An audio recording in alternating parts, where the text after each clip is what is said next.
Good morning. We'll call the meeting to order. We respectfully acknowledge that the Township of Algonquin Highlands is located on Treaty 20 Mishi-Saugig territory and in the traditional territory of the Mishi-Saugig and Chippewa Nations, collectively known as the Williams Treaties First Nations. We also acknowledge a historical shared presence of other Indigenous nations throughout the area, and we recognize these original inhabitants as the stewards of its lands and waters since time immemorial. Just as a note to council, item 10D has been removed from the consent agenda and will come under planning. So could I have a mover and a seconder to approve the agenda as amended? Councillor Shortreed, Deputy Mayor Dayu.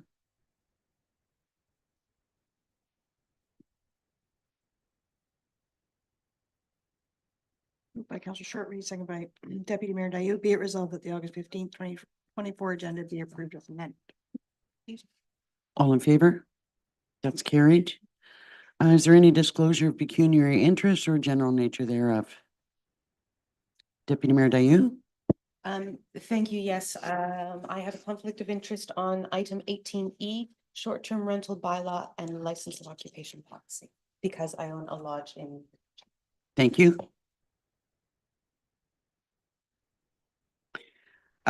Just a couple of remarks today. I just would like to make a note of the level of success that we had in the reopening of the Dorset Rec Center, the renaming of the park, and the welcoming the fire truck to the fire hall in Dorset. You know, it really was a terrific day. We had a great public turnout. Everybody seemed happy. I think the food was good, although I didn't have a chance to have any. And I just want to extend my thanks to all of the staff that were involved. I know that almost every department was involved at some point or other. I just think that you all did a fabulous job. You really did. So thank you from the bottom of my heart and from council. Could I have a mover and a seconder to adopt the minutes of the regular meeting of July the 18th? The public meeting of July the 18th and the special meeting of August the 7th. Councillor Berry and seconded by Councillor Shortreed.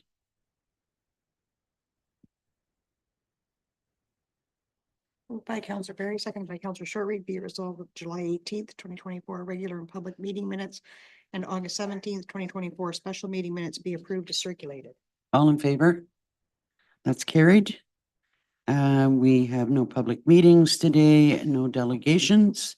So we do have a presentation by Mr. March from the county about our digital strategy. I suppose at this time it's our proposed digital strategy.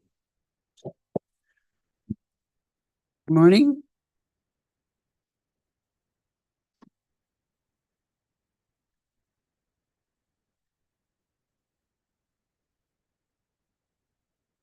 I guess that's not a great way for this to start. So you probably bought it, Mike. Technology. Good morning, Mayor Danielson and members of council. Today with me is obviously Deputy Clerk Sarah Hudson, and I believe Ben Perry from the Perry Group is on the call as well. So I'm going to pass it over to Mr. Perry, and he has a slide deck to go through. And then once the slide deck's completed, we can open it up to questions if council should so wish. Thank you. Good morning, Mr. Perry. Go ahead. Good morning. Can you see my screen there? Yeah, I see it. Yes. Perfect. Okay. Well, thank you very much for receiving us this morning. Just as a quick introduction to me and our firm, we work with municipalities across the country. We're focused on technology and digital strategy in municipalities. We've worked with maybe 250 municipalities across the country, and we're a bunch of former municipal CIOs providing advice. In this case, very happy to work with the group through your service delivery review work at the county level and with the area municipalities. There was an identified opportunity for expanded collaboration in the IT space. You know, obviously that you currently collaborate and the county provides IT infrastructure services. So the county sought a consultant with the partners, Sarah was involved in that, to review the current state and lay out a 5-year plan. And the idea here is really to position all of the partners, so the 4 partners, the county and the library, to deliver innovative, progressive digital service.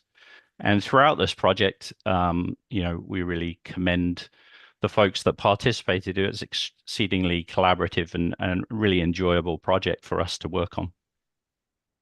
Before we sort of really dive into the strategy itself, we think it's important to sort of recognize the value of technology, or the importance of technology to municipalities.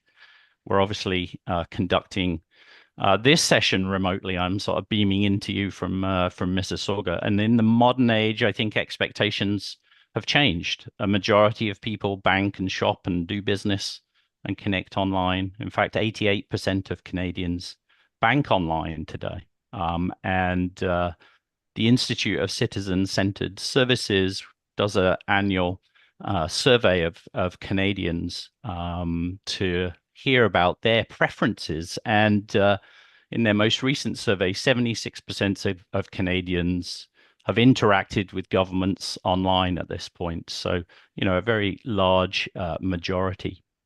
So there's a lot of drivers, I think, for municipalities, for all levels of government, to be investing in technology. So not only have customer expectations changed, but staff expectations have changed too.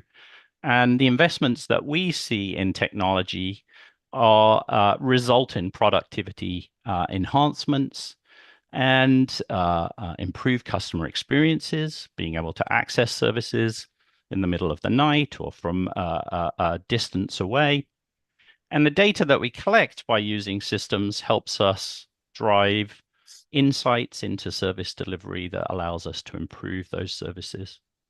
And on the other side, there's a set of risks of sort of ignoring technology and the advancement of technology, not delivering online services, not delivering sort of more modern services, risks the reputation of the organization becoming an out-of-touch organization. In fact, we're seeing certainly that it can become challenging to recruit staff if you're not providing sort of modern capabilities. And of course, as everyone's seen, there's a set of cybersecurity threats across the landscape that we really need to be prepared for. So our advice to municipalities was really in 2024, being able to leverage technology effectively has become a core competency for municipalities.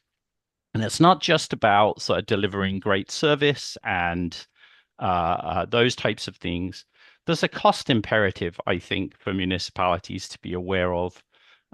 Lots and lots of municipal studies have looked at the cost of delivering service and delivering face-to-face services. So when a customer comes into the front desk, typically costs around $15 to $30. A phone-based transaction can cost $10 to $5, and an online transaction can cost $1. So for the price of one face-to-face interaction, the organization can deliver 30 online transactions. So we think it's important to sort of be aware of these potential and take advantage of these things. And we have worked across, like I said, across lots of municipalities, and there's lots and lots of examples that we've encountered, that we've been involved in, where we've seen turnaround on development approvals reduced by 50%, where we've increased the potential of or the capacity of building inspectors to do more building inspections, unlocking capacity in the HR team by automating or simplifying the recruitment process. So there's lots and lots of benefits and potential opportunities related to delivering services online and automating and digitizing and investing in technology. I think it's important to recognize we've talked about the 75%, 76% of people that will interact online. we're not saying that everyone must interact online with the organization. We're saying that those people that want to, we need to be able to offer those services to them. But we know there's people that won't use, can't use, don't want to use our online services. We're not saying, and we're never saying, we're going to turn off those other channels. We're just saying, let's make available to those, the vast majority, the services that they would like to be able to access online. So that's the sort of context that we're working in. And so we started the project by talking to everybody. So we talked to all of the CAOs. We talked to the senior management team at Algonquin Highlands. We worked a lot with Sarah, but we also talked to the county and all of the other partners. What we found was a really successful partnership between the county and the area municipalities around technology management. So the core infrastructure, the piece at the bottom of our diagram here. But what we realized was that was the extent of where the county was responsible. So the county sort of worked with partners in this infrastructure area. And then everyone, really, each of the teams are on their own then to figure out business solutions, the things that run the operation that we use to issue tax bills or to issue permits and these types of things. What we saw was really good partnerships and goodwill. And the message that sort of came away from that was that the value of collaboration in the community is really evident in the strong, high quality IT infrastructure and IT support. And what we collectively sort of recognized is that we get these benefits as a collective because the standardization, we've simplified our technology environment. We're sharing systems between the partners. We've got a dedicated team of specialists at the county that can support and operate those technology systems. And fundamentally, that's led to higher quality service at a lower total cost of ownership. So, we're getting great value out of that service. And so the strategy essentially says, hey, this is working pretty well. Our technology environments are only getting more complicated. The value and the importance of technology is only getting bigger. So we should agree to build on the positive sort of situation that we have by extending the model and extending it up those layers that we just saw in the diagram that we saw that were orange to shared business solutions, data, and integration. So really sort of expanding a bit of the remit and the capability of the county to support area municipalities. The second thing is really that we should adopt a collaboration first approach. So rather than sort of defaulting to we're going to go on our own and maybe see if there's an opportunity to collaborate, our default position is to say, hey, let's collaborate. And only if we see problems or exceptions would we go an alternative direction. So during the project, we actually set up a working group of all of the sort of technology leaders. Sarah was involved in that. Mike was involved in that, obviously. And we've been actively working through the project on initiatives, collaborative initiatives. Excuse me, Mr. Perry, could I just ask you to hold on for a minute? Yes. To the Brazils, I'm sorry. I just want you to know that your matter is not going to be dealt with probably until after lunch, which is going to be really tough for the kids to wait and I'm sorry, but it's really distracting when we're trying to learn about. But it definitely won't be dealt with until later on after lunch. Okay. It depends on how long our discussions are on, as we go along. Maybe leave some contact information with the front desk and we can get a hold of you if that's okay.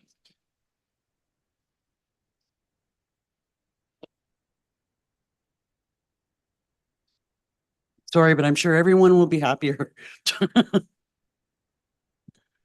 Okay, Mr. Perry, sorry about that interruption. Go ahead. No problem.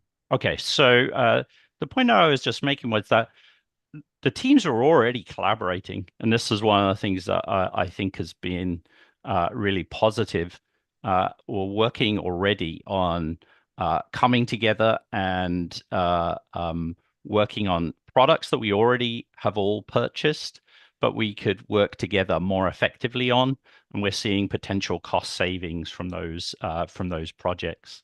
We are tackling projects that potentially individually each of the organizations couldn't afford to pursue. But by coming together, we are able to do that.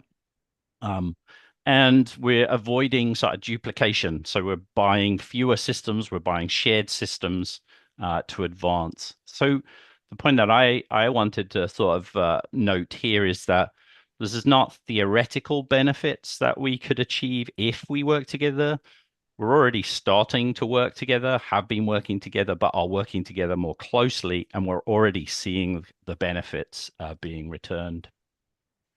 So the strategy actually lays out some specific strategic directions. So the first one is really expanding the remit of the county's IT team, Mike's team, to play a stronger role in coordinating and orchestrating in the area of business solutions, GIS and data and web. We're also made recommendations about expanding the county IT team to bring in the resources, the skills, the specialisms that they need to be able to do that. And we have suggested adding some new positions, and a new position was added in 2024, and that position has now started with the county. We are recommending and strongly sort of reinforcing with all of the partners that each municipality needs what we've called a digital transformation coordinator, somebody to coordinate and quarterback the digital work in the municipality. And in this case, Sarah is fulfilling that role. We've established and will continue to work on a collaborative governance model. So we're making joint decisions. This is not sort of handing over to an autocracy. It's very much a democracy, bringing people together. And we've set a set of anchor areas. So these are specific areas of work where we are recommending that we must collaborate as opposed to sort of making those types of things optional. We've had the CAOs participate throughout this work, and they'll continue to oversee this work essentially. So there's some work ahead or ongoing actually to establish some of the mechanisms that we're going to use to work together, some ways for us to collaborate on projects. So we've got a digital transformation working group, which is all of the digital transformation coordinators. Sarah and Mike are part of that group, and they're meeting weekly, bi-weekly, talking about opportunities and working on opportunities together. And we meet monthly with the CAOs to review progress on the strategy. We are suggesting that there's an annual process of checkpointing. Is this doing what we want it to do? Is the model working? Is the collaborative sort of spirit being achieved? And we're also suggesting that there's a regular report to all of the councils on technology strategy progress. So Mike and Sarah, I think, would be back on a regular basis to give you an update on progress. The work ahead, we've divided it into two sort of big chunks. The first chunk is really about establishing the methods and muscles of collaboration. So there are a number of things that we need to put in place around how we deliver projects, how we do discovery work. And there's a set of projects that are already underway. And the second phase, which sort of extends from next year onwards, it's really about focusing on work in a number of areas. So web and online, looking at customer service systems, looking at shared file systems, expanding our use of GIS and our capabilities in those areas, and then leading towards finance and HR systems replacement. So we've laid out a work plan. That work plan will be recalibrated annually and reviewed with the CAOs and aligned appropriately. And we're looking for each of the area municipalities and partners to align as much as possible their technology investment strategies and roadmaps with the shared plan. terms of the staffing impacts or the sort of budget impacts that we have here, we've recommended 3 new solutions roles at the county. 1 has been added in 2024. The work that we've identified for 2024 is already funded. 2025 and onward would come forward through the standard budget process. So with the strategy that we're bringing forward today, we're not asking for endorsement of the funding or the dollar commitments. We're really asking for endorsement of the trajectory that we're providing. And we are suggesting that now with the approval of this strategy, that each of the area municipalities looks at their capital budgets and make sure that we align the technology investments. There's one broad comment that we would make, that we looked across all of the partners and we looked at how much money people are spending on technology. Our broad advice is that municipalities should be spending 3 to 4% on technology, and collectively you're spending less than 2%. So that's just a sort of point of observation and advice that as you go forward, you should be working towards investing a bit more in technology. As part of the work and the governance model that we've established, the teams will be collecting information about the benefits that are gained from the investments in technology, so we can clearly articulate the value, the return on investment that is achieved. So you've got a document in front of you. If I was to wrap up here, the first thing is kudos to everybody at the county and the area municipalities. This has been exceptionally collaborative, really a joy to work on. We can see that the collaborative working in the technology space is really delivering great value to all of the partners. And there's a huge opportunity to expand that. Our next area of focus is in the business solutions, and the investment that we're recommending in the strategy is about amping up the capacity for the county to support. In any collaborative endeavor, it takes some compromise on both sides to be able to achieve the things that we want to. So it's going to require commitment from all of the players to achieve the best outcomes. But I'm pretty confident that the great working relationships that you've already established and the collaboration that we've achieved through the project really sets us up for success in the future. So with that, I'll hand it back to Mike, and happy to answer any questions that you might have. Thank you. I've got to say that there's a lot of work ahead for everybody on this, but there seems to be little doubt, at least in my mind, about the benefits that we will see from it. So Mike, you continue on. I know you've got some comments to make, and then we'll look to council for questions. Yeah, just some brief comments. I wanted to thanks to Ben and all his team over at the Perry Group for the excellent work they did in the creation of the strategy and kind of working all of us through it. Thanks to staff and senior management here at Algonquin Highlands for participating in interviews and surveys. My fellow members of the Digital Transformation Working Group, not least of all, Sarah Hudson, for all the work she's put in to this, and the county municipal CAOs for supporting this initiative, and obviously councils at all levels here for helping to support the project as it moves forward. And just like what Ben said, we're not looking for endorsement of every single item in that strategy today, but basically just endorsement of the principles that there are intrinsic benefits when we work together. That will be that for me. I'll open up the questions. One of the questions that I would have for you, Mike, is with the expansion of the IT team at the county, how is the cost allocated across the municipalities? Or is that just like through our normal taxation, or would there be some kind of fee for service system? How does that work? Currently, we don't charge back directly for staffing. It's just through the levy. Okay. And the one point that was in the presentation was about shared fire systems. And I'm kind of wondering what that means.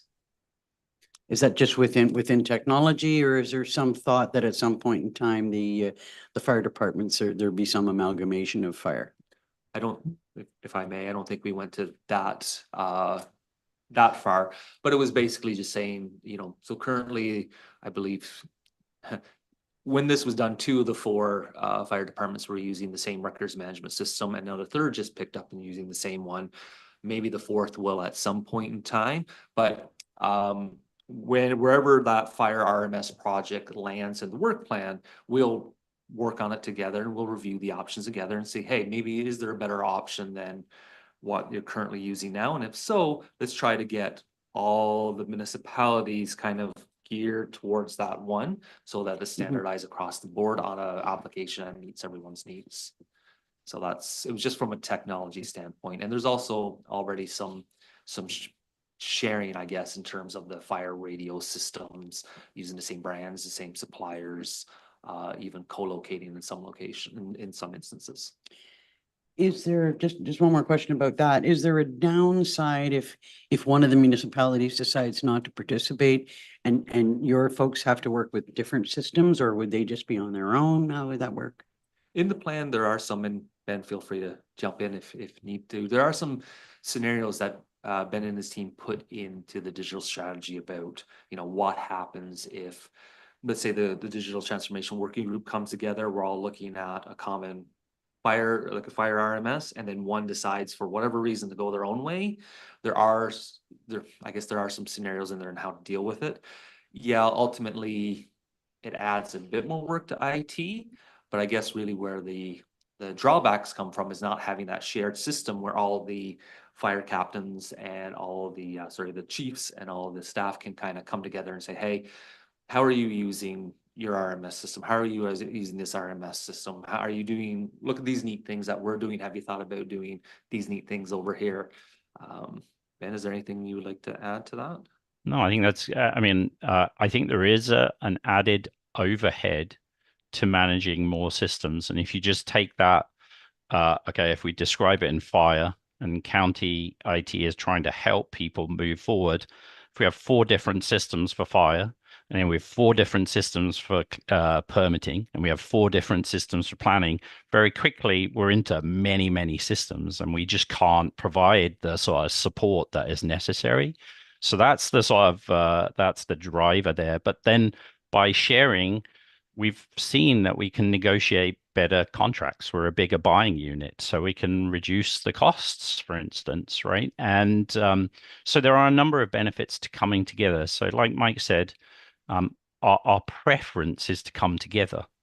And what we're trying to do here is gently apply pressure to come together. And we've said, hey, there are some areas that it's important for us to come together.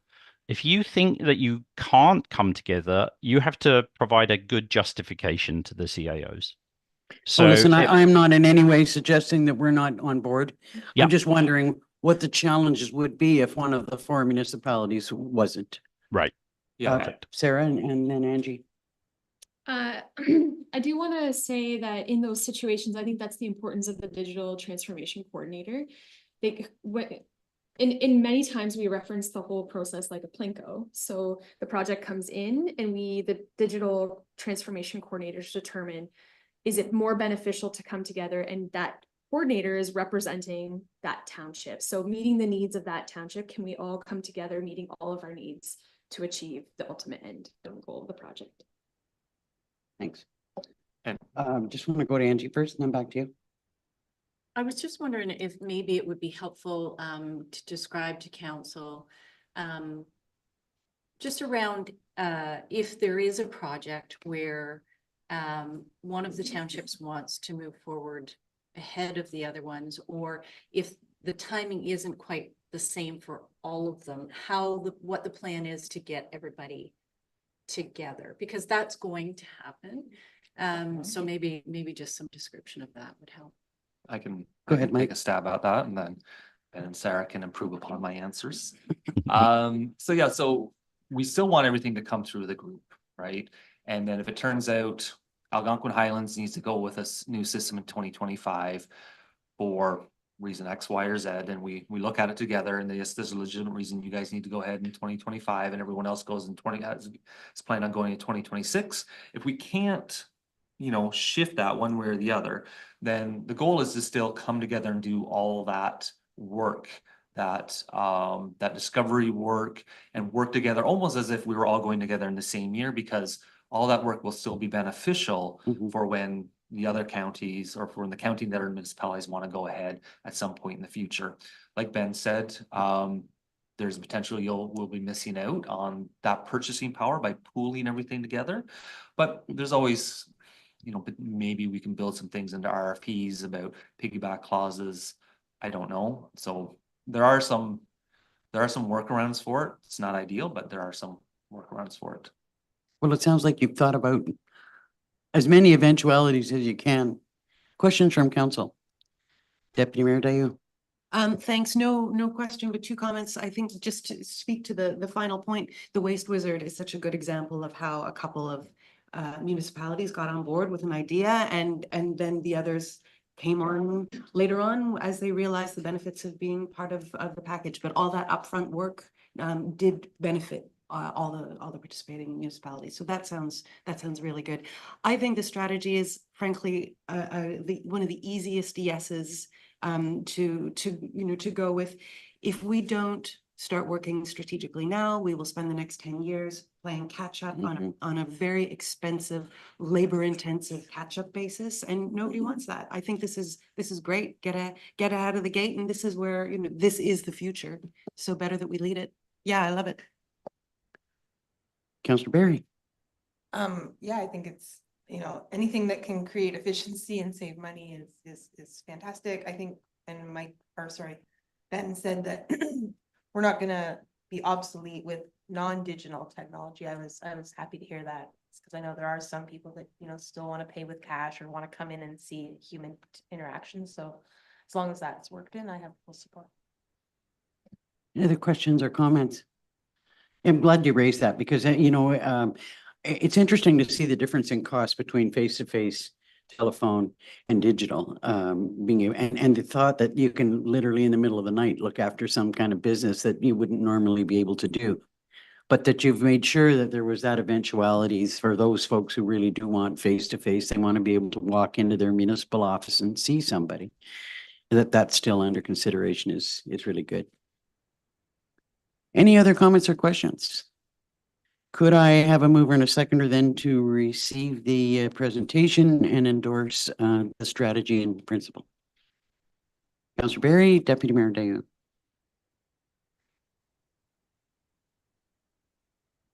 Moved by Councillor Berry, seconded by Deputy Mayor Dayu. Be it resolved, council receives a presentation and report from Mike March, Sarah Hudson, and Ben Perry regarding the IT digital strategy, and the council hereby endorse the principles outlined in the digital strategy report. All in favor? That's carried. Thank you to you all. Thank you. We look forward Thank to you. seeing great successes going forward. Next on the agenda is the consent agenda. Did anyone wish to pull an item from the consent agenda? Well, we acknowledge that item 10D has been moved into planning. So could I have a mover and a seconder to approve the consent agenda? Deputy Mayor Dayu, Councillor Shortreed. Moved by Deputy Mayor Dayu, seconded by Councillor Shortreed. Be resolved that items listed under the consent agenda are considered routine and enacted in one motion, and that each matter of business contained in the consent agenda is recorded separately in the minutes of the meeting. And the council has reviewed the consent agenda consisting of various staff reports containing proposed recommendations, and further that council approve and adopt the August 15th, 2024 consent agenda, except item 10B and the recommendations contained in the staff reports, and direct staff to proceed with all necessary administrative actions. All in favor? That's carried. Nothing under building and bylaw. So next up, Parks and Rec. Morning, Mr. Card.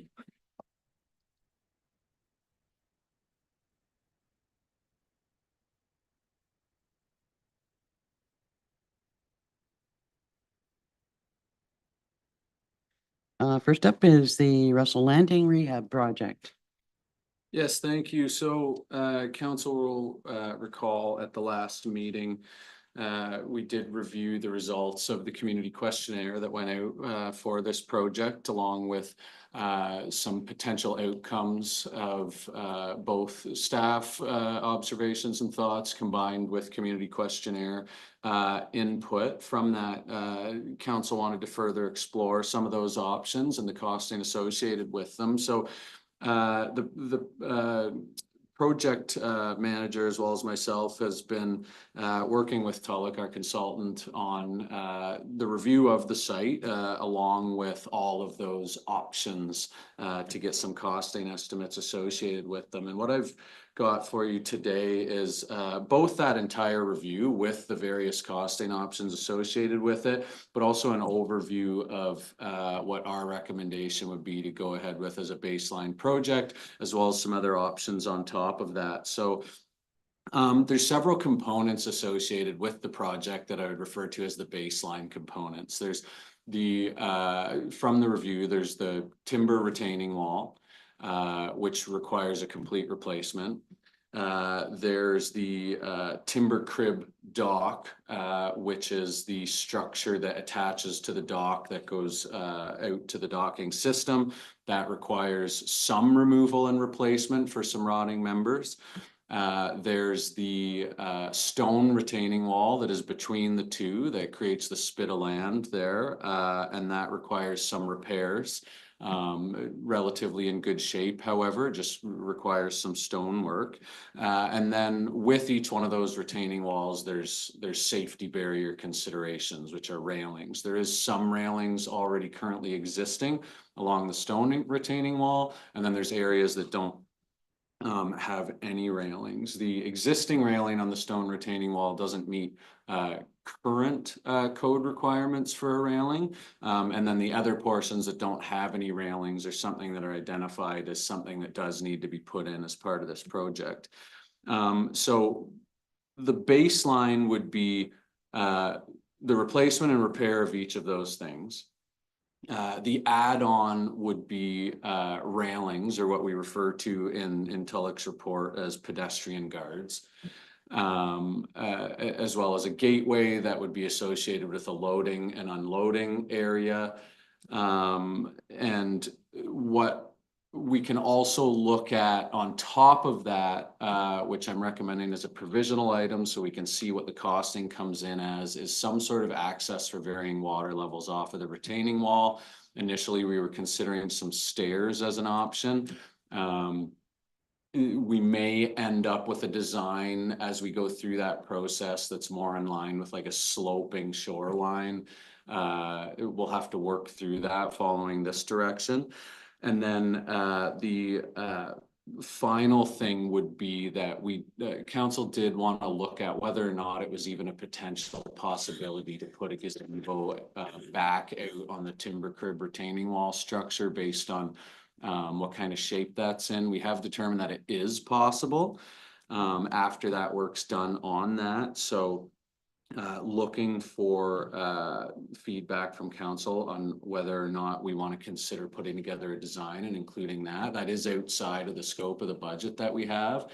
What I am proposing is very much in line with the budget that we have allotted this year. We have a budget of $175,000. All of the components that are a baseline come in very close to that.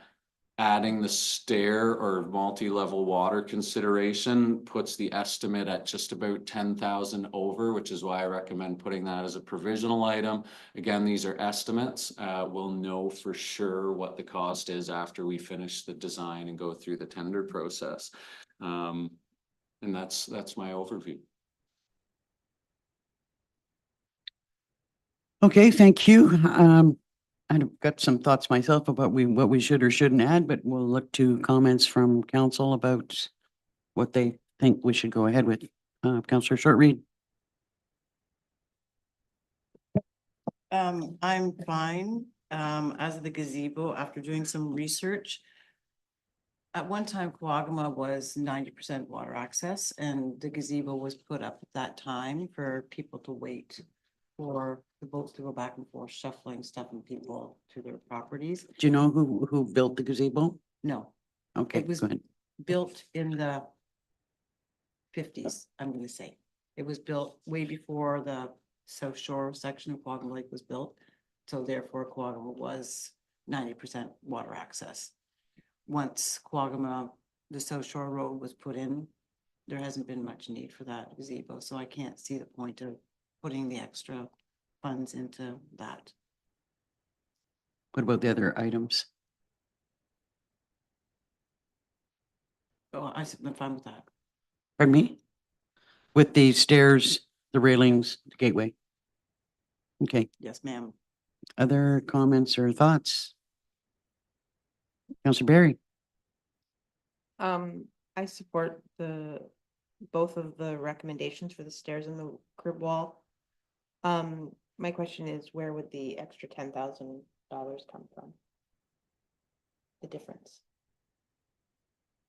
That would have been one of my questions too. Chris? And because this is a high level estimate, what I would recommend is we wait until the bids are received. And then if it is in fact over budget, we then review that. And maybe it's something that can't happen depending on how much it is, or maybe it's something that council wants to choose to allocate some funds from reserves towards. So is there a particular reserve fund that we can draw from? I think that's probably what Counselor Barry's looking for. Yes, the answer's draw from reserves. Personally, with respect to the gazebo, to me, that's an item that's when you start thinking about adding something, you've got to think about long-term replacement and repair and all those additional costs associated with it. I'm wondering if there isn't some opportunity, as we've recently seen with the Green Burial, we entered into a partnership. The gazebo is being built, but it's also, there's fundraising that's taking place by the Green Burial Society to pay for it. If there isn't an opportunity for a partnership, if there's this continued request or desire for a gazebo, if maybe the Lake Association wants to become involved in that, or the camp itself, it sounds to me like some of the waiting is for kids for camp. I mean, that's what was portrayed to us. So I think there are other opportunities for that. That's, I think that's an additional expense that's maybe not necessary at this point in time, although I do agree that I think we should move forward with the stairs and the railings and the gateway. Those things to me are what I believe to be necessary. I don't know if there's any thoughts about that, Deputy Mayor, do you? I think the stairs, it's one of those things where we put it in and no one can even imagine what life was like before. Yeah. They're really, really helpful. For canoes and lots. kayaks and Oh, accessing yeah. boats at different levels, yeah. Absolutely. I think that's an absolute must, and a great recommendation.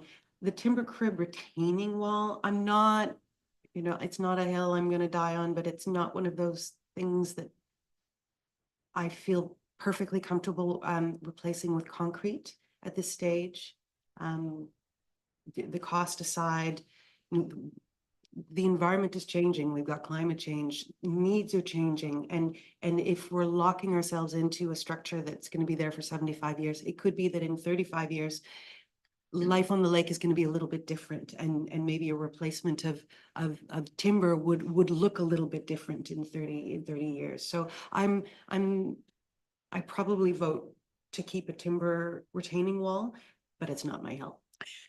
Well, and I suspect that there'd be a number of people that would prefer to have timber, even though, from a long-term or engineering perspective, timber is a softer material. It's, if you're running boats up against it, it doesn't create the same level of damage. I've heard people say they prefer timber, although concrete or cement would probably be more longevity. Other comments? Go ahead, Chris.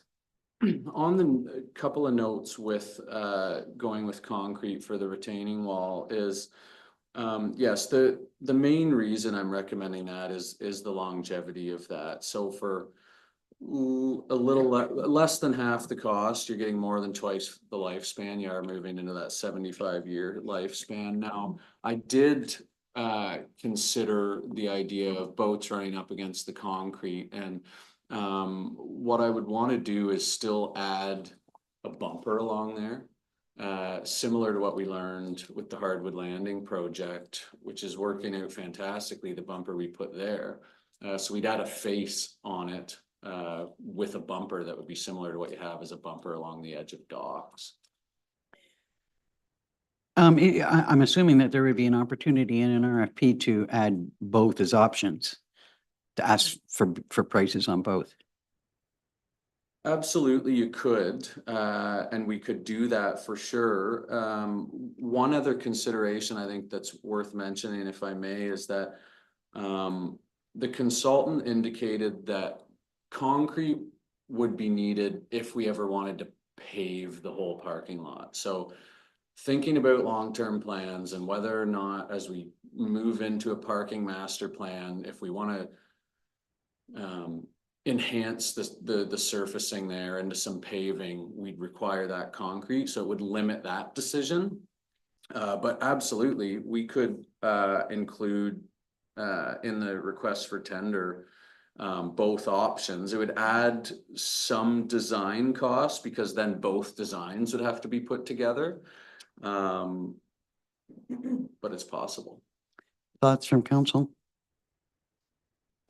Want to ask for options or go with one or the other? Thoughts from council? Deputy Mayor Dayu? Yeah, the injection of the parking plan, that kind of changes my mind a little bit. I think we've got to prepare for all potential eventualities, and parking is a big issue. It's a big issue there. I think I would certainly vote for doing something that would allow us the parking option, even if we never avail ourselves of it, but I suspect we will eventually. Councillor Shortreed? And just from the longevity, we have so many docks and landings and so much needs to be done that I think I prefer the concrete as well. Councillor Berry? I kind of agree. It's like, this is sort of the opportunity to work on this landing. And by putting more and to try and save money, you're gonna probably spend money in the design phase anyway to have more options. So I can support the longevity, and especially if there's some sort of bumpers that are incorporated in there. Okay, there you go. You've heard from the majority of council that they're looking for concrete. So any other comments or questions? Well, thanks for this report. If I guess, could I have a mover and a seconder to receive the report and to proceed with the options that we've outlined? Go Yeah, ahead. sorry. In relation to the gazebo, I think it was you mentioned the option of looking for some partnerships. Do you want to, at the same time, I could reach out to the association, to the camp, gauging interest on that? I certainly wouldn't hurt to do that. Okay. You're thinking if they're really keen to go ahead, that we could still include that in the tender documents or to get some prices on it, or Potentially, yeah, yeah. thoughts about that? Madam CAO? Just for, so Chris is clear on what a partnership might look like. Is council looking for them to raise all of the funds? Because certainly that isn't something that we have in our budget this year. Would the gazebo have to be built at the same time as the other work? Or From could what it- I understand, no. It could be done in the future. I think it'd be interesting to hear what both groups have got to say and, how far they're willing to go with it and see if we can't work out something. I mean, we talk a lot about partnerships. This is an opportunity to see if there's a chance for that to happen. Deputy Mayor Dayu? I think exploring partnerships does set a good precedent, which we are already setting with the gazebo at at the Green Burial location, in that we provide basic infrastructure. And if there are things above and beyond that people would like, our typical practice is to see how we might accomplish that together. Well, and it's part of our strategic plan that we, that we look at partnerships whenever we can. So it's an opportunity. Okay, you need anything more?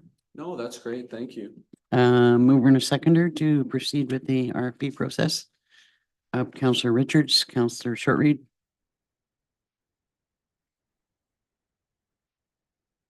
By Councillor Richards, second by Councillor Shortreed, be it resolved, council receives Parks Recreation Trails Report PRT 1824 regarding Quagama Lake Russell Landing rehabilitation costing options, and council directs staff to proceed with the project components and cost as outlined in the said report.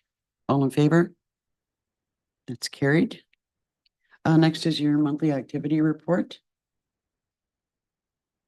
Yes, so upfront, Mayor, I'd just like to echo your sentiment about the Dorset Recreation Center reopening, the Tapscott Lopez Park naming. It was a fantastic event. We estimate we had around 400 people attend. And everybody had a fantastic time, and absolutely all of the staff throughout the entire township who was able to come together and work together to make all of that a reality is just fantastic. So I keep saying it to everybody because it feels good to say it, but the Dorset Recreation Center's open. I want to say it again.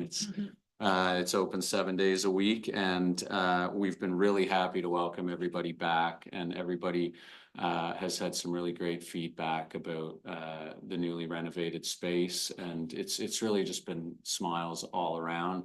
We're getting new people out every time I'm there. Several people come in just wanting a tour and deciding whether or not they're going to sign up for a pass in the future. And already, of course, as we open, there's lots of new ideas forming with myself and staff. So really looking forward to just expanding on those opportunities going ahead.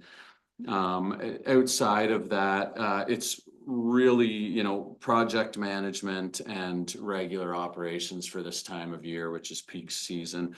The one thing of note for everybody in the public is that this year, so I've been working on the advanced ticket sales, getting that implemented and in place, and all those processes worked on for the fall colors at the Dorset Tower. As was discussed earlier in the year with council, the tickets will be required 7 days a week throughout the fall color season, which is September 21st to October 14th. And the question on everybody's mind right now is, when can they start buying tickets? They'll be available starting September 3rd online. So look forward to getting that process open for this year.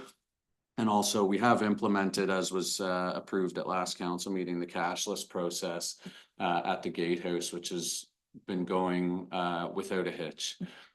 It's been very well received, and we haven't yet had any indication of challenges associated with it. So we'll continue monitoring that, but so far so good.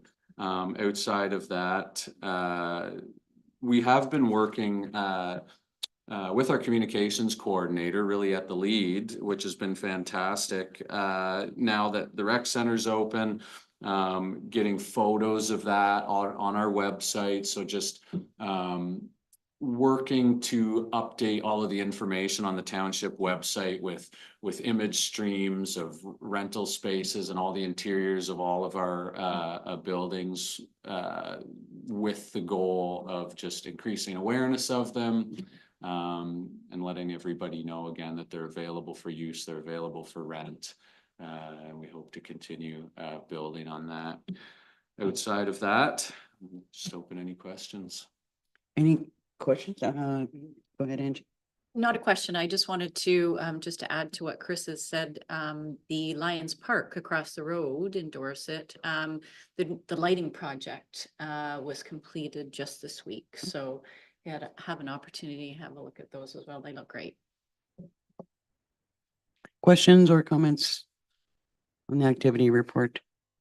The one thing I would say about the grand opening, it may seem that we might have to reinvestigate the cost of air conditioning for the building. Anyway, yeah, good work by everyone. Could I have a mover and a seconder then to receive the monthly activity report? Councillors Barry and Short Reed.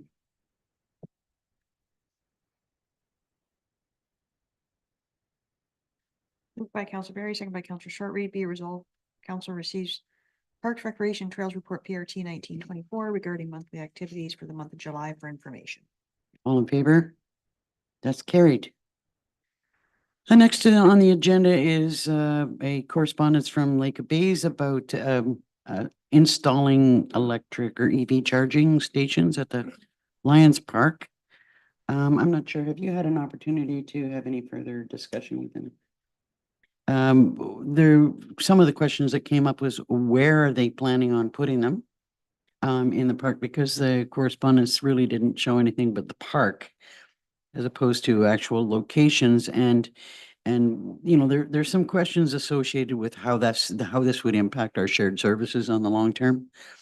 You know, and because there are replacement costs and operating costs, and so we need to get just a little bit more information about that. So are they looking for approval in principle, or should we be deferring this? It's my understanding they are looking for approval in principle. Thoughts from council? Support, I guess. Councillor Short Read.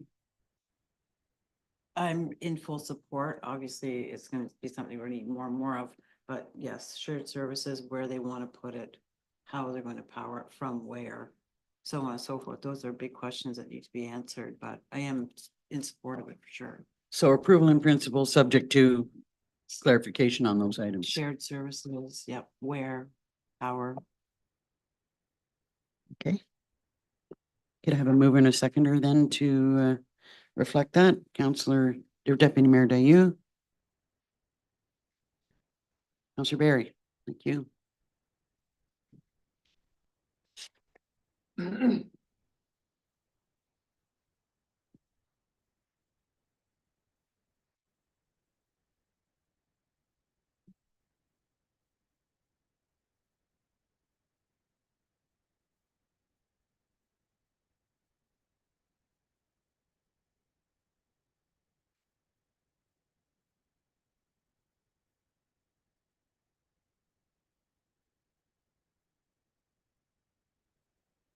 Moved by Deputy Mayor Dayu, second by Council Barry, be resolved that Council receives correspondence from April Bassaras, Director of Planning Services, Township of Lake of Bays, regarding potential installation of electric vehicle charger at the Dorset Lions Centennial Park as part of its electric vehicle infrastructure project, and the council supports the project in principle, and the council directs staff to report back with further information.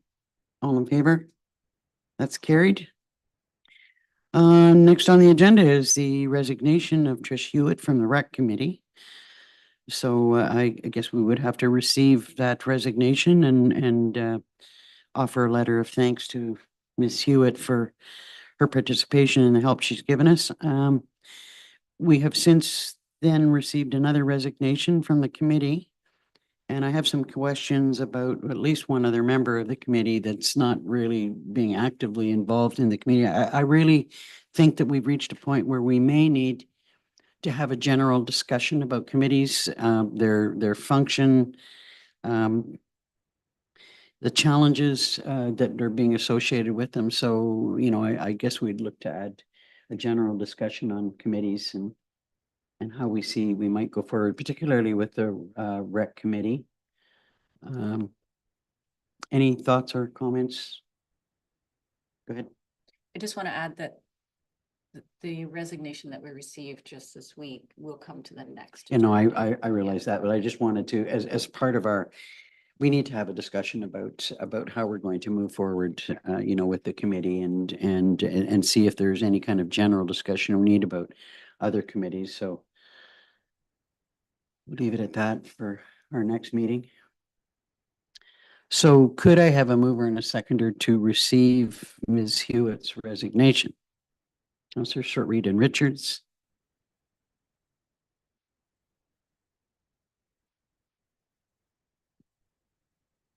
Moved by Counselor Shortreed, seconded by Counselor Richards, be resolved, council acknowledge with regret the resignation of Trish Hewitt from the Recreation Committee. All in favor? That's carried. And we'll send her a letter of thanks. Perfect.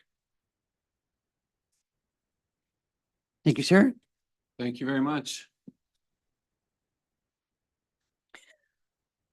Next up is environmental business. I think we'll try and go through the environment business before we take our break.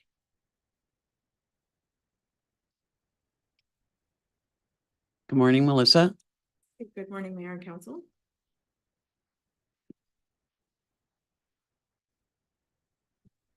So first up is the fireworks survey.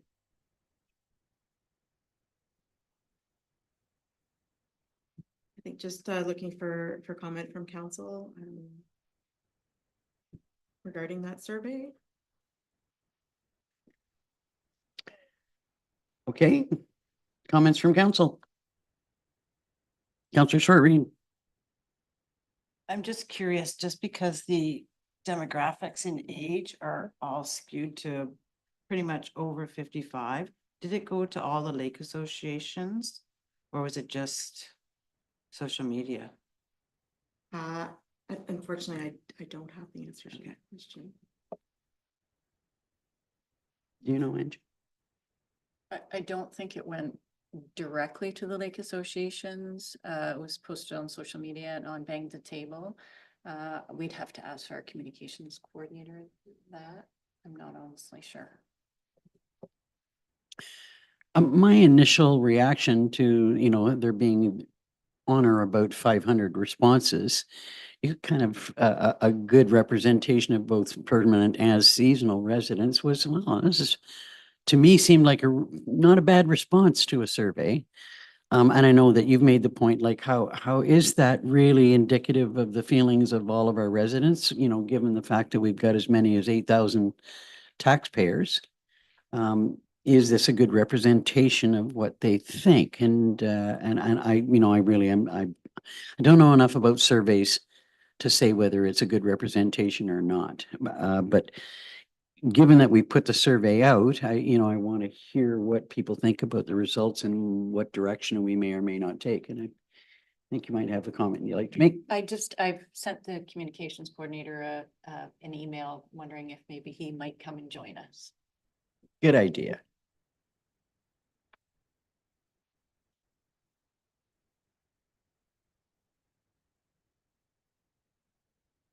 In the meantime, Deputy Mayor Dayu. I do think it's one of our best turnouts for a survey. I thought it was interesting that there seemed to be a very clear message coming from respondents. I was also interested in noting that in the comments given, there was a real dichotomy that a lot of the folk who put in comments talked about a full yes or a full no, but there were fewer people who were who were up for the idea of, limiting the number of days, or so it seems to be a bit of a polarized debate, at least in the comments section, which I found to be a really interesting result. And in terms of accurate representation, I think the gold standard sample size for a survey is 10% of the population. So my mental math is not great, but very few surveys hit that gold standard, but that is what is considered professionally to be. Not too bad. If you can get a 10% sample size, you're gold. Yeah. There was a question about how extensive how the survey was sent out and how extensive it was. It was sent directly to lake associations, yes. It was sent directly to Yes, lake to associations. CHA, yes. And I'm not sure if I should know this or not. Did we get anything back from the actual associations, or they just distributed it to their They distributed members? through email. Okay. Councillor Shortreed, What's a CHA? the Coalition of Halliburton Property Owners Association. I mean, we've got a number of options here. Actually, go ahead, Councillor Barry. I know this isn't the first time that we've had this discussion. In fact, I think this is probably the third or fourth time it's come to the table. Where do things stand right now with allowable fireworks? Is it right now just on Canada Day and New Year? I thought It's the it's all long weekends. right now and and I just wonder in regards to enforcement or complaints, I guess more so complaints, how many complaints have been given approximately in regards to the other days of the week and year that are being. I don't know how many complaints that there have been, and it's a very challenging thing to enforce or respond to, because most of the time, by the time someone could actually respond, if we could have someone respond, they're done with, and there needs to be a matter of proof. And it seems to me that one case here in Stanhope, where there was a real concern about fireworks, the OPP said you need to have a film dated, showing who's responsible. So it's a bit of a challenge. Go ahead. I personally feel that, you know, over the years, they've become so often that they're no longer spectacular. You know, you hear them on Tuesday night in the middle of June for no apparent reason. Other than the joy of fireworks. Yeah, but I mean, I don't know, growing up, I think it was like, oh, an event that you would go to and they would be put on by a municipality or they would be put on by a community center or a community group and it was a big spectacular thing. But now it's like, we're gonna set off, you know, on our front Lakeview property in the middle of an after, or in the middle of the evening on a school night and that type of thing. That's the part, and obviously the environmental are concerned. And just the overuse of them. Like I can support having them, you know, for a few specific days of the year, but I think allowing them all year round, any day of the week is which we're not doing. So No. that's where I'm kind of confused in. But we're also, challenged with enforcement. So, I mean, we have, there's no question that there's concerns, environmental concerns associated with fireworks. No question at all. And I think that's kind of where this comes from in the first place, aside from the fact of scaring pets and and any number of things. To me, the options are status quo, reducing the number of days that they're allowed to, say, just Canada Day and I don't know, maybe one other Victoria Day, or to, if we banned them completely, to me, it seems like it would kind of put us back in a position where we had to do some form of municipal display. I gather that they used to do that in Dorset at some point in time. Then you're talking about the fire department and them having to be involved in the cost of the fireworks themselves. And I don't think they're cheap. Like it comes down to thousands of dollars. So, I really want to hear from each of you, your thoughts on the direction that we take.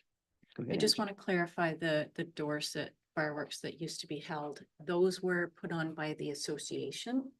They were not municipal. What association? Dorset Fire Department Association. Oh, okay. Excuse me. Counselor Shortreed. So right now we're 5 times a year, 8 till 11. I think even if we banned it, which I'm not in favor of, people are still gonna do it, just like they do now, right? Like we're still gonna have people doing fireworks. I think spreading the word is more important that these are when you're allowed to do it. Spreading the word is important, and you're right that people will no doubt still continue to set off fireworks when they know they're not supposed to. But I think that what happens when you put a bylaw in place, that you do get a number of people who decide that they're going to conform to the bylaw. So there's less problem, so at least you've reduced the concerns. Councillor Barry. Or the opposite. Oh, to get the proverbial finger and people do it more? I don't know. I do wonder if that is a possibility. Angie? I just sent an email to staff to find out our statistics of complaints. We have had no complaints this year. In 2023, we had 7 in total. I think people hear them going off and they shake their head or wish it wasn't happening, but they don't do anything about it because they think, they know that there's not necessarily going to be, any kind of serious response or action to it. Thoughts on the direction that we might take at this point, Deputy Mayor Dayu?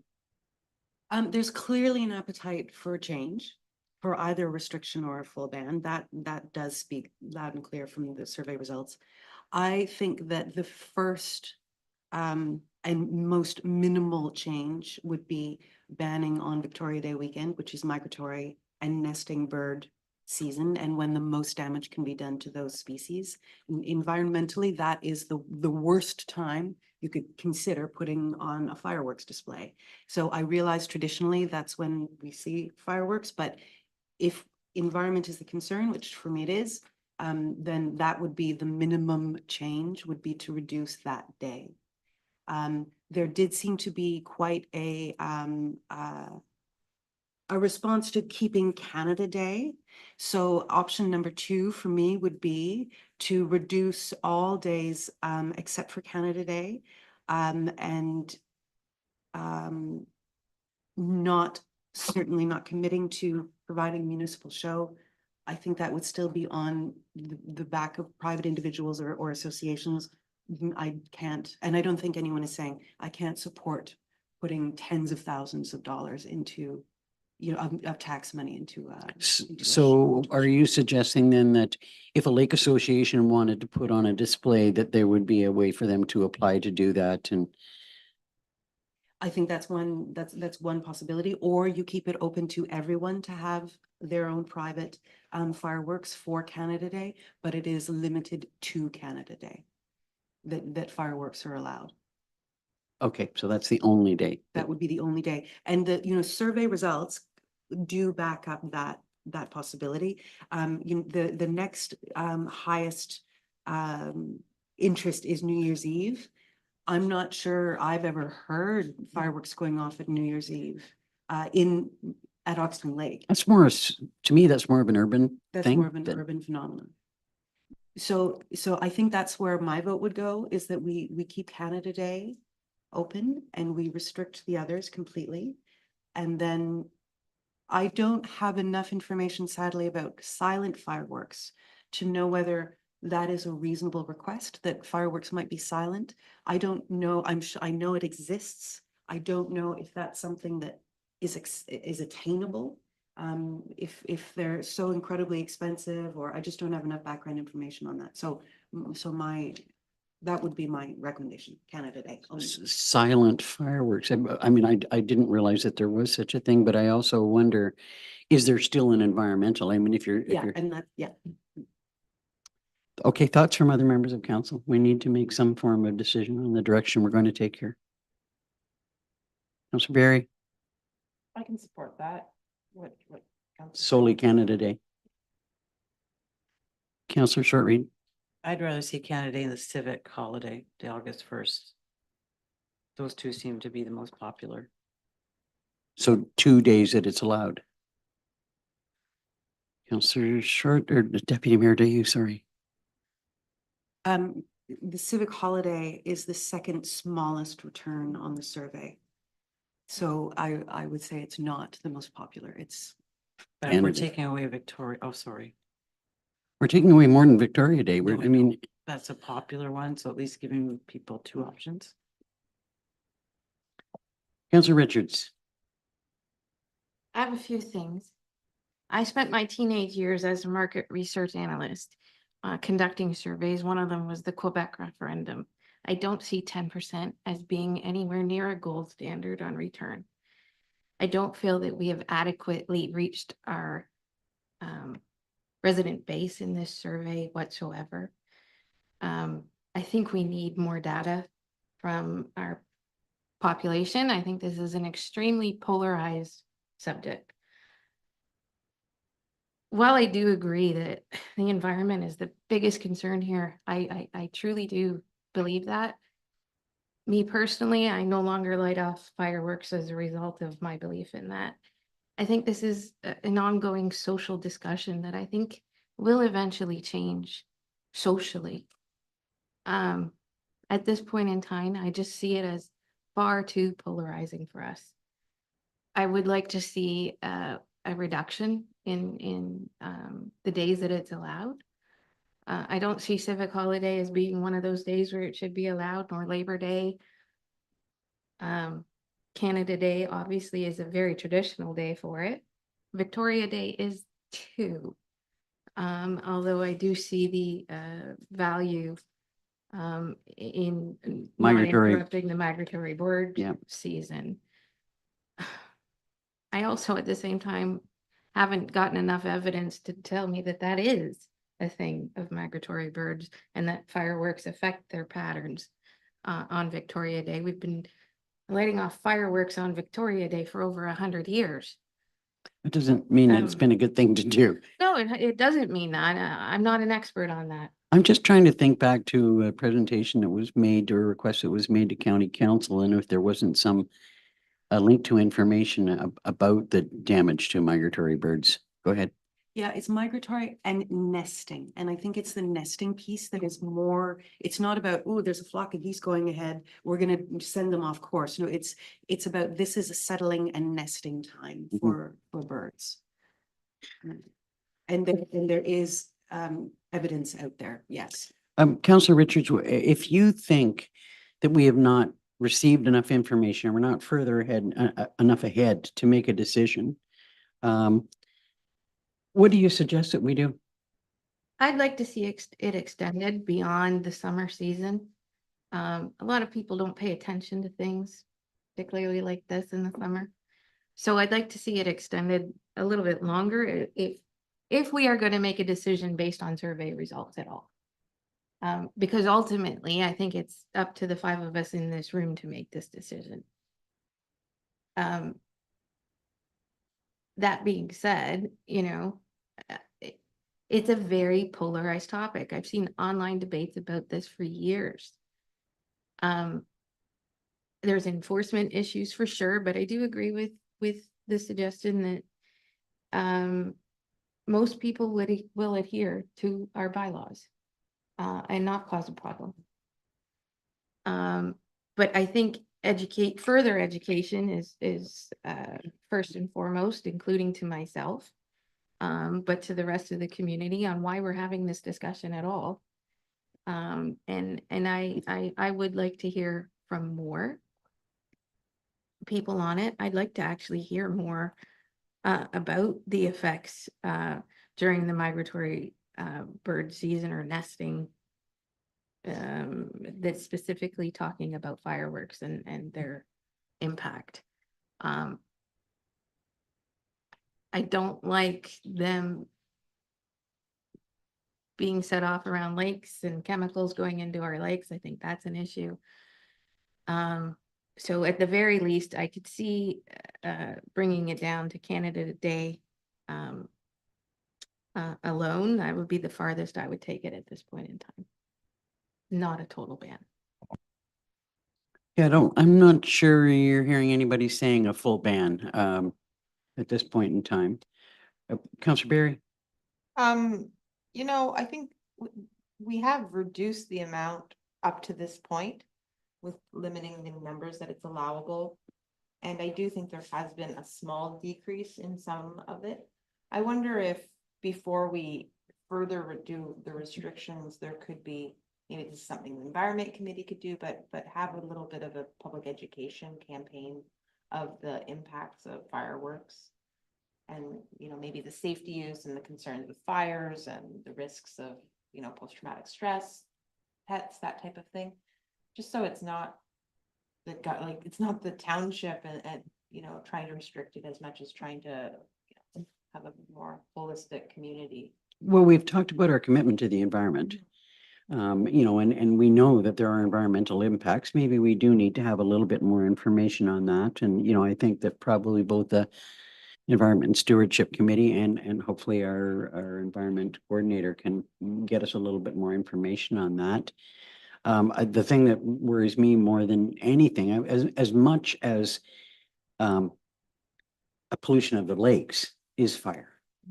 When I look at the fire seasons that we've got and the danger associated with fireworks and people not really knowing about the dangers associated with fireworks, it scares the daylights out of me. Okay, so shall we, one of the things that we could do is extend the survey and just sort of put a little bit of a pretext in, you know, the sort of a renewed survey saying we've heard from, you know, X percentage, here's some of the concerns, the things that we're considering. And see if we can get some further input. What's your thought about that?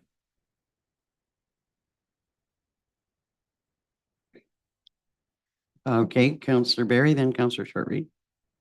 I think an unfortunate thing is you can put all the bans in place, but often, your first convenience store that you come to in the county is selling fireworks. And we can't control it. And so you might have, I don't want to stereotype, but you might have, the local taxpayer that is paying their taxes and reading the social media posts and that, aware of sort of the stance of the municipality or the county. But then you have visitors coming into the county and municipality and seeing them for sale and not knowing that there's restrictions in place. I don't know how you ever control that.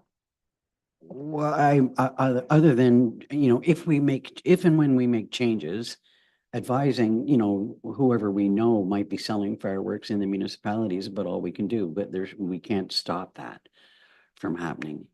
I just kind of like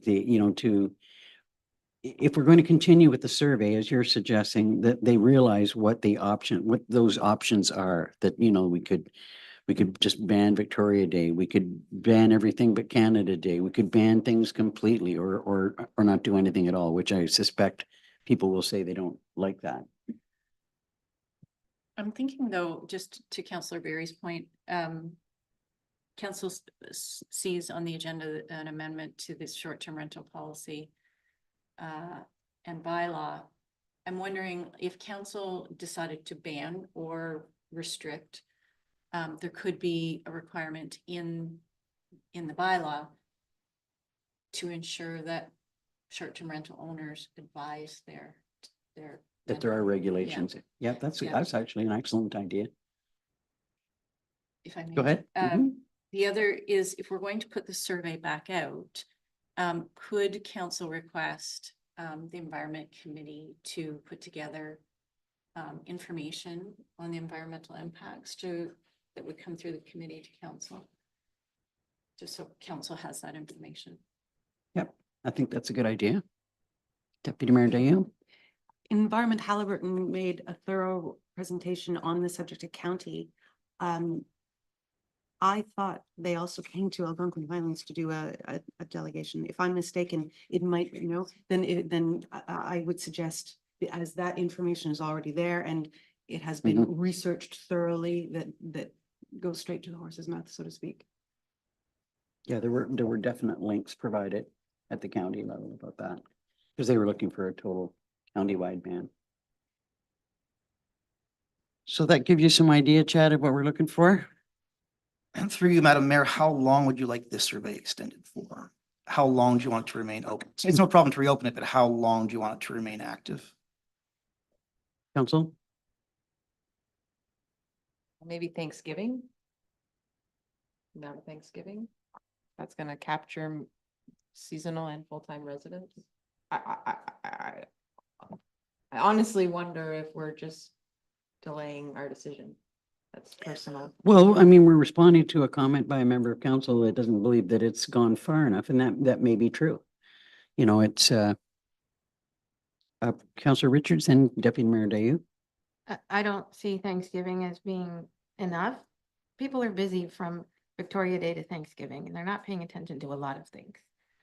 I'd like to see it quite a lot longer than that. I'd like to see more than 10% of the population on such a polarized issue weigh in.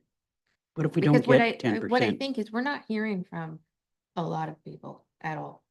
I really don't believe that we are. Like I said, however, it's really up to the five of us to know. And I do believe this is a social change that is occurring. It is happening. I don't think we're there yet for a total ban. I think people need more time to become aware and adjust, and because doing a ban or not, we can't really enforce it. This needs to be a social change, and that social change needs to happen as a result of education efforts. Well, there's no question that there needs to be an educational component to it. And, you know, we need to look at that. But we're still talking about how long. Remembrance Day, like, or, you know, November the 15th. It can't go on. I mean, I don't know what the standard length of time for a survey to stay out. I mean, after a while, it's like slow down signs. People don't see them anymore. You know, it's a sad thing, but that's the way it is.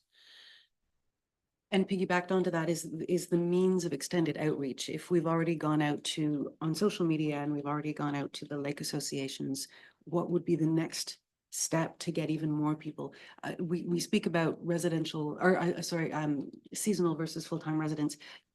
All of this is online, so it gets to anyone who is receptive to it. They will get it. It's not that we're missing some people now that we're going to get later. They're all on their phones. They're all online. So I'm not sure. And the survey only takes a few minutes. So I'm not sure that, you know, saying folks are busy in the summer, but they're less busy in the fall is a reason to wait until the fall. I just don't, I'm not sure I'm convinced yet that extending it further just through the means we've already got for reaching people will result in the desired result of having a much increased response rate. We've asked them a number of questions, but we haven't told them here's what the possible options are going forward to see how, you know, who else might respond based on here's what could happen. What do you think? Go ahead. Well, we sort of did. You know, we've asked them in the survey, you know, if fireworks were to be further restricted, which holidays would you prefer be left available for the use of fireworks? And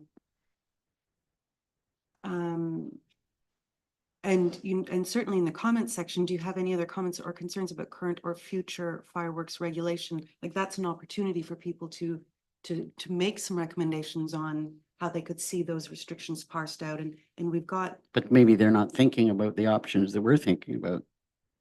some of them, yeah, that's true. Some of them were. Well, I'm getting, or I'm hearing from you that we want to extend the survey for a period of time. So the first thing we need, I mean, Chad needs to know, okay, how long do you want to extend it for? If I may, Madam Mayor, there was a plateau after a while. The last week or so, very few responses. First month, lots, then just something to consider. Yeah, I mean, I don't know if, you know, you sent something out that's saying, you know, the council's been considering the results of the survey and here's the options that they're considering, whether that would sort of refuel, you know, us getting more responses. But, you know, short of doing that, I'm, you know, if Councillor Richards is seeking a greater response, I'm not quite sure how to get that. Go ahead. But in question 2, we also ask, you know, if you don't support the ban, would you support further partial restrictions on the type or timing or location of fireworks use? This could include silent fireworks or the prohibition of fireworks during the migratory bird season. So we're, you know, we are saying, we are looking at those partial things. What do you think? How, you know, how many of you would be in favor of something along those lines? The difficulty with putting more definition into that at this stage is that it's a brand new survey. We, you know, that we can't just add questions for people who haven't responded and treat that as part and parcel of the same survey. So we've got what we've got. I'm not in favor of, you know, extending it. Happy to extend it, but I think it has to be this survey, and I think it's got to be with an idea in mind of how to get the increased outreach. And I don't have that in my mind. Through you, Madam Mayor, some townships do incentivize surveys. Take a survey, win a, you know, pass to the water trails, etc., the tower. Offer a prize. That's one idea. Brilliant. You know, it's a small thing, but it's something that, you know, we're looking for a greater response and we're offering a prize for further responses, or there will be a prize winner drawn out of a hat. Thoughts? Councillor Shortreed. I like that idea. I do think I'd like to see a bit more to me, just the demographics seem not skewed, but it's just basically 55 plus. There's nothing in that younger range, and I question why. So maybe a prize will inspire people to. Councillor Richards.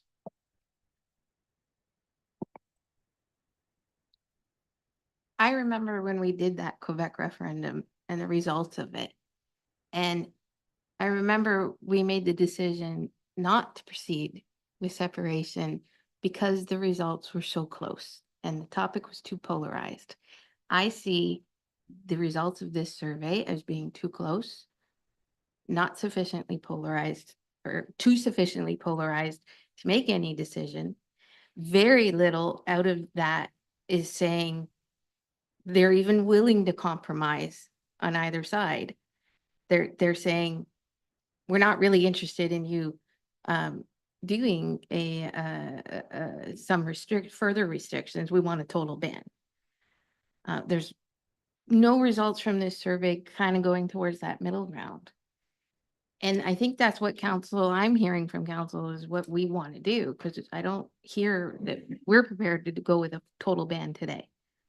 I'm not prepared to go with a total ban, no, but I am certainly prepared to make some changes if Yeah. council's in agreement, but I'm So- also hearing that we want to extend the survey, we want to, you're saying we don't have enough information, we don't have enough. So what Councillor I'm, Shortreed is saying we Yeah. haven't heard from enough people. so what I'm saying is at this point, if I'm making a decision solely based on survey results and not my personal opinion, I'm not prepared to change anything at all. I'm prepared to leave everything alone.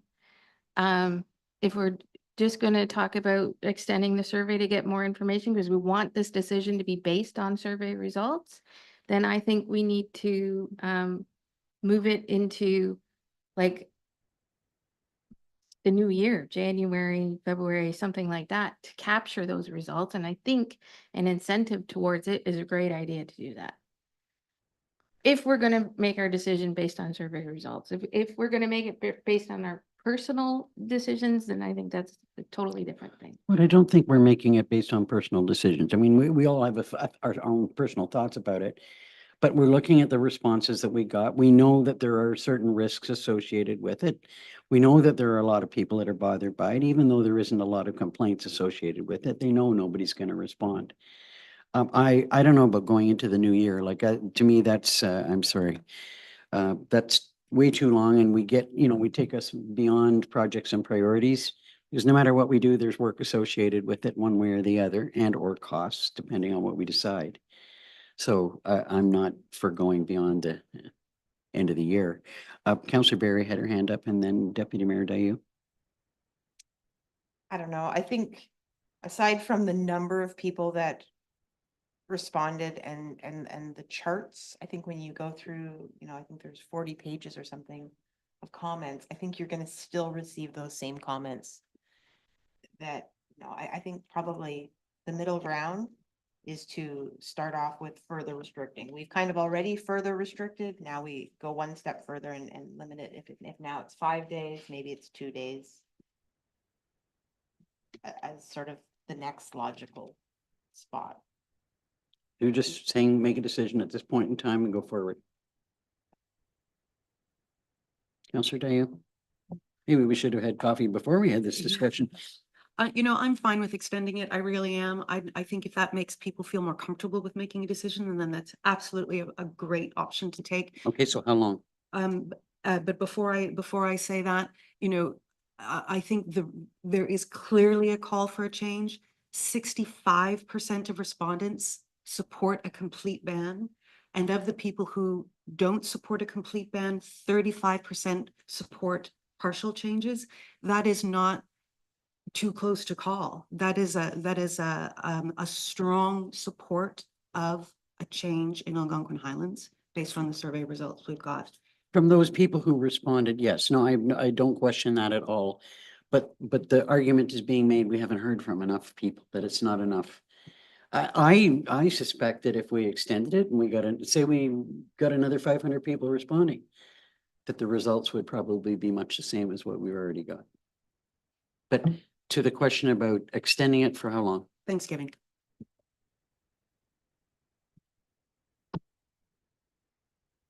End of October.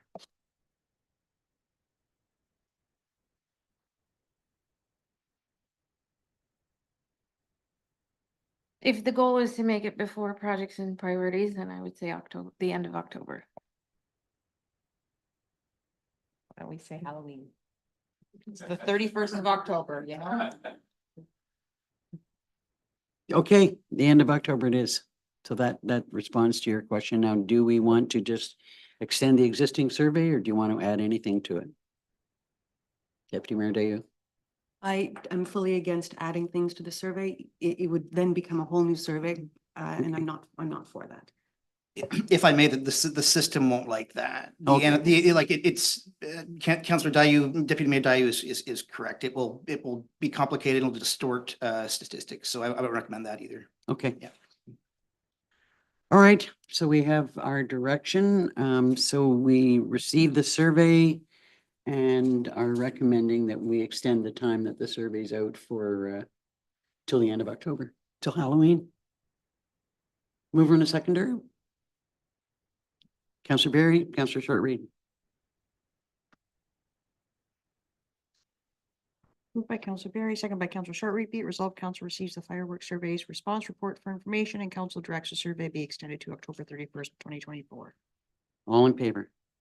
That's carried. You know what? I think we're going to stop in mid-environmental discussion and a break for coffee for 15 minutes.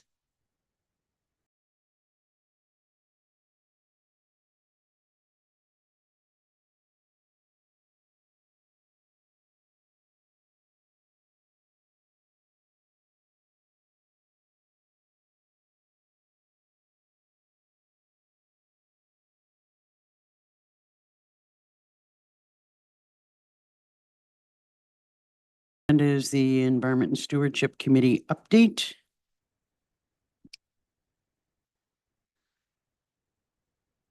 I'm looking to either Melissa or Deputy Mayor Dayu.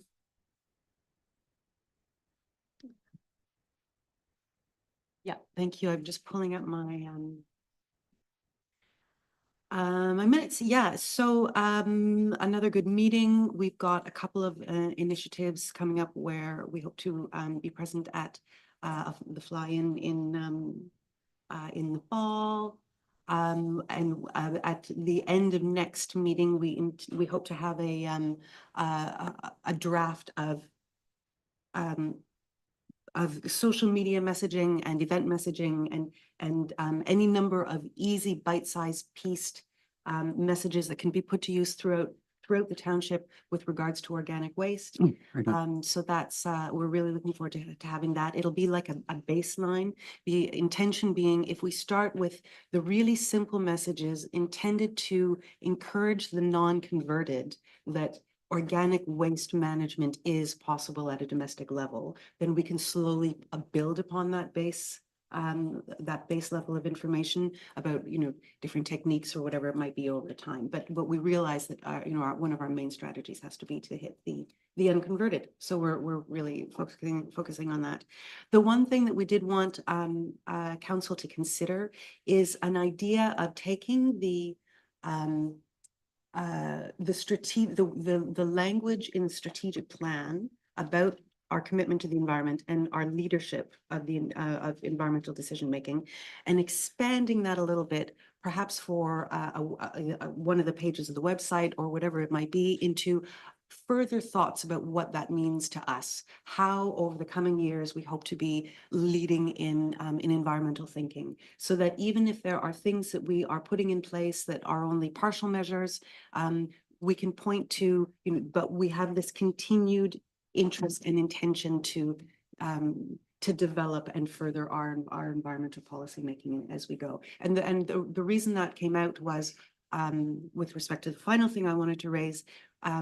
Council asked the Environment and Stewardship Committee to consider what are the thinking on a potential ban for mosquito spraying, and environmental harm that that might do. And the committee put some good thought into that, did some research, and determined indeed the spray that is used for mosquito is pretty severe. It's pretty bad stuff. But whether such a ban could be put in place, whether it's enforceable, et cetera, those are questions that only staff would really be able to answer. It also raised the question of, well, if we're banning, if council does choose to ban sprays for mosquitoes, what about other sorts of pesticides? What about fertilizers? And we thought having a slightly more detailed intention setting series of paragraphs on our website could be something that we point to say, you know, we're taking some of these things piecemeal. It's mosquitoes today, but we do realize that there is a broader concern out there about the types of chemicals that we're putting into our atmosphere, into our lakes, into our lands. And we're slowly working our way towards that. But today we're working on this piece. Okay, a couple of questions that I've got. First, just a small question. You say that, you know, somebody's going to be at the next fly-in. Is that going to be one of the committee members volunteering? Mhm. It will be, Mhm. okay? Because the committee shouldn't be directing staff to go to a fly-in. Unless they want to and are volunteering to do so, because that's overtime. Further information about pesticides sounds like a good idea to me. I'm not sure, like, you know, how you see that being generated. The same question would arise for me on this treatise, how that would be generated, who would generate it, how, like, I mean, to me, anything that's going to be going on the website coming from the committee needs to come to council and we say, yeah, this is great, you know, post it on. Yeah, enforcement of the whole pesticide thing and fertilizers is, you know, I mean, it's like enforcing fireworks in a way. You have to catch somebody doing it. Do you know that they're spreading grass seed? Or are they spreading fertilizer? And you don't know for sure, but information, you know, about the risks associated with it and what people can use as an alternative is, to me, is a good idea. On the treaties, I would wonder, okay, so who's going to write that? And if we're going to say we're committed to doing this and this and this, we better do it. Like, we can't say we're committed and not follow through. That's certainly not looking good. Go ahead.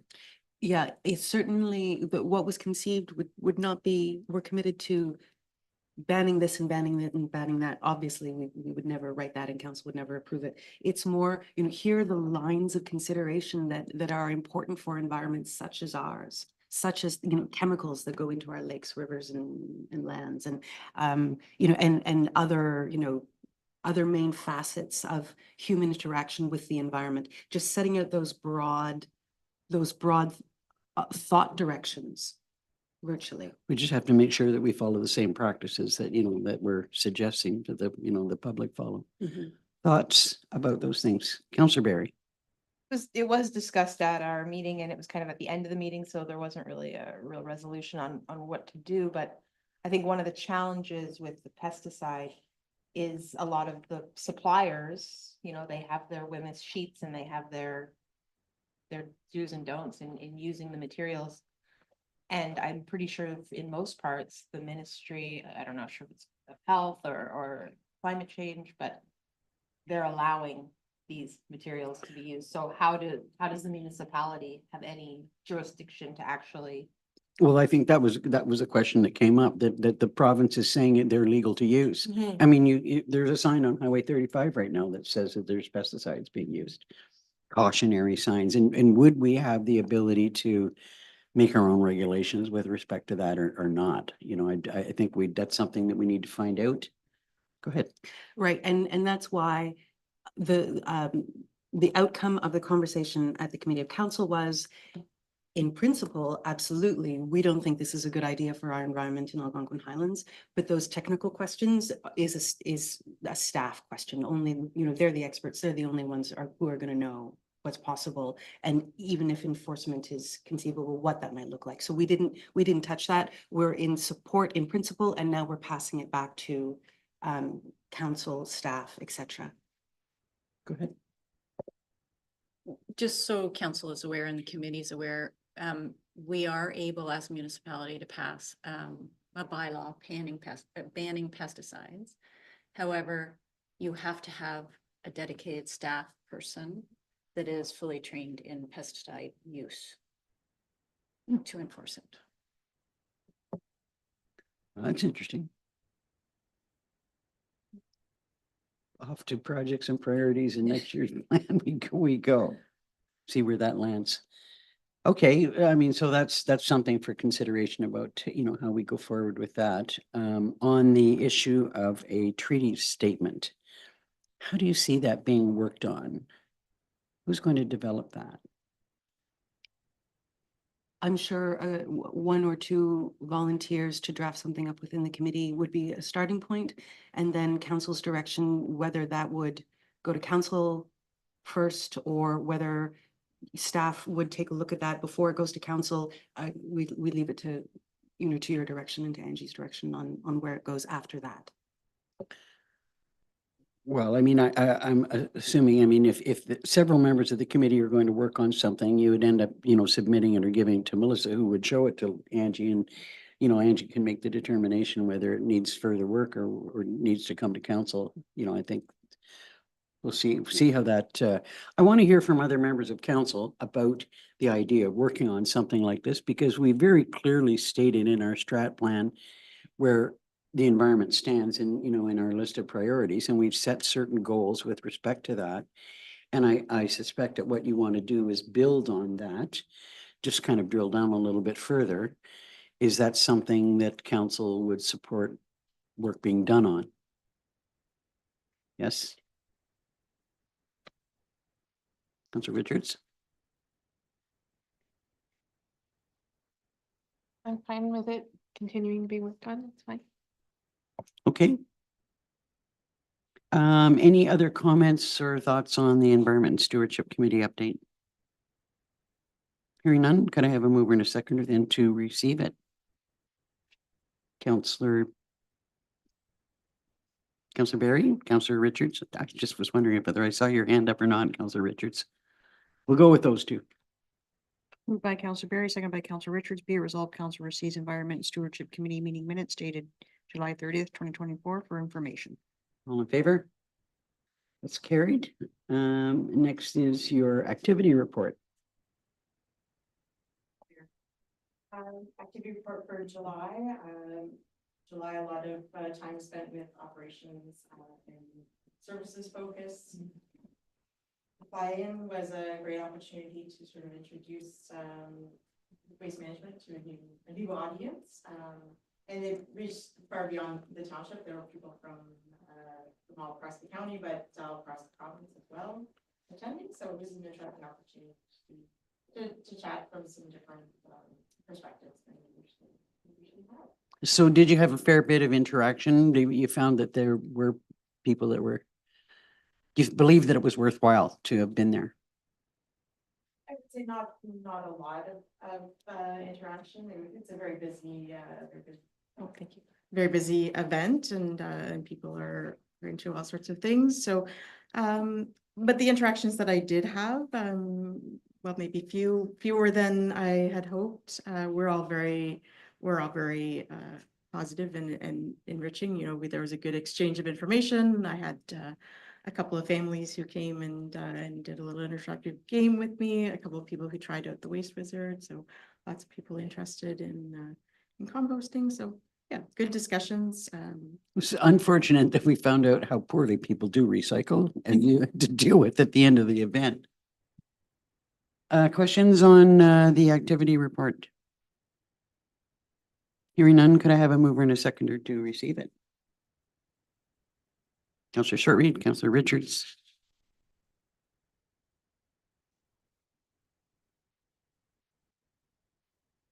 Moved by Councillor Shortreed, second by Councillor Richards. Be it resolved, Council receives environmental report EB 2424 regarding July monthly activities for information. All in favor? That's carried. And next is your request to purchase some roll-off bin covers. Thank you, Mayor. So this is just a bit of a shift in plans. The council had approved purchase of some custom designed covered waste bins. And since that time, I've had an opportunity to evaluate an alternative route to go, which has some advantages. And so just looking for council's support to make that shift in direction from covers that are fixed to a roll-off cover. And we budgeted for this, so the cost is covered. Questions or thoughts on the recommendation? Okay, could I have a move and a seconder to approve the single sole sourcing? Councillor Richards, Councillor Shortreed.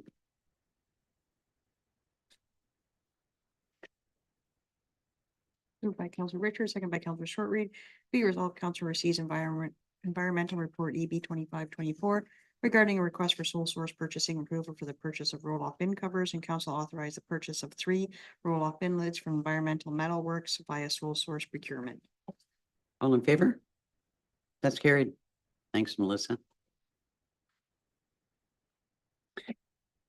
Next up is Public Works.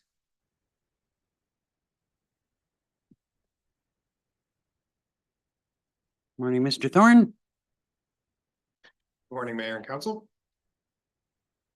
First is the update on the airport committee.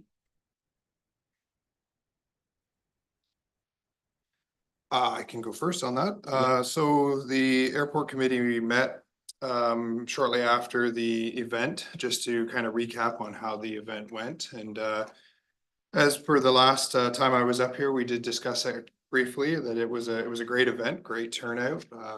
Lots of people, there was lots of interaction, lots of planes coming in, air traffic. Overall, the day was very successful. It was very good. The weather was awesome and good food. As you'll see in the minutes here, there was one issue out on the airport or on the runway that is unfortunate with all of the maneuvers that took place, but it is being dealt with. So other than that, if some of the committee members would like to speak on it, I was really happy with the day and felt very fortunate to be a part of it. So thank you for the opportunity.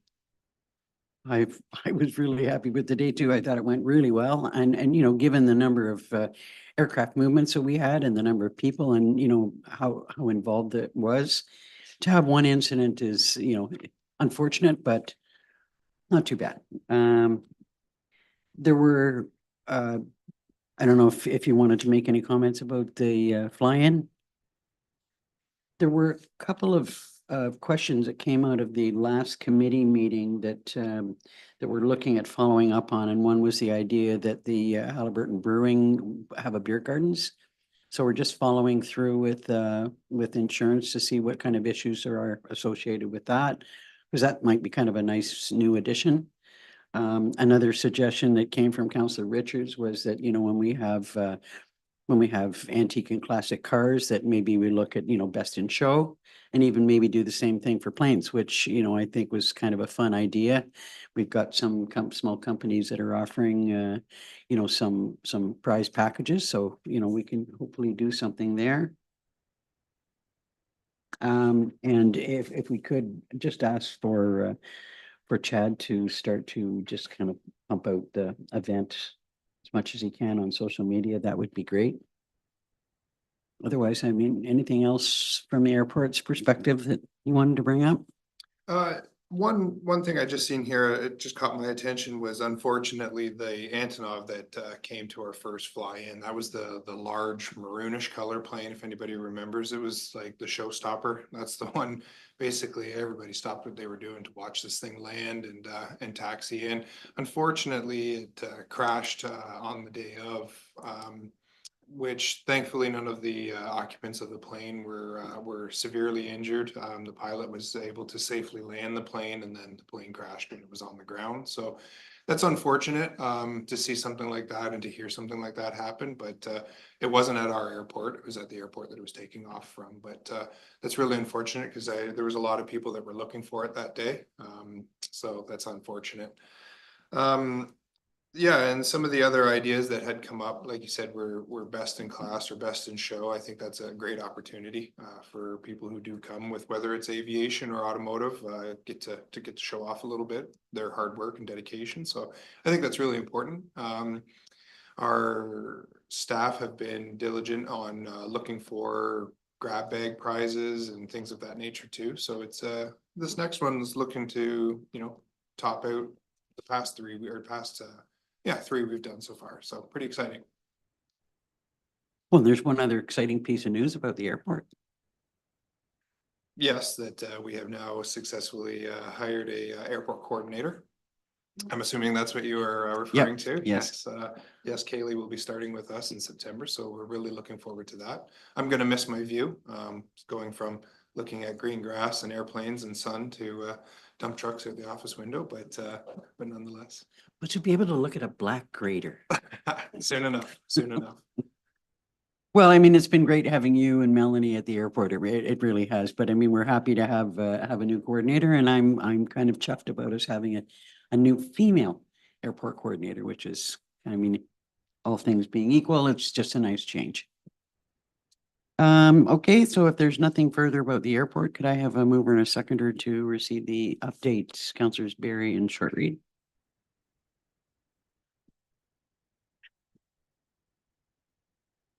Moved by Councillor Berry, second by Councillor Shortreed, be resolved, council receives July 25th, 2024 airport committee meeting minutes for information. All in favor?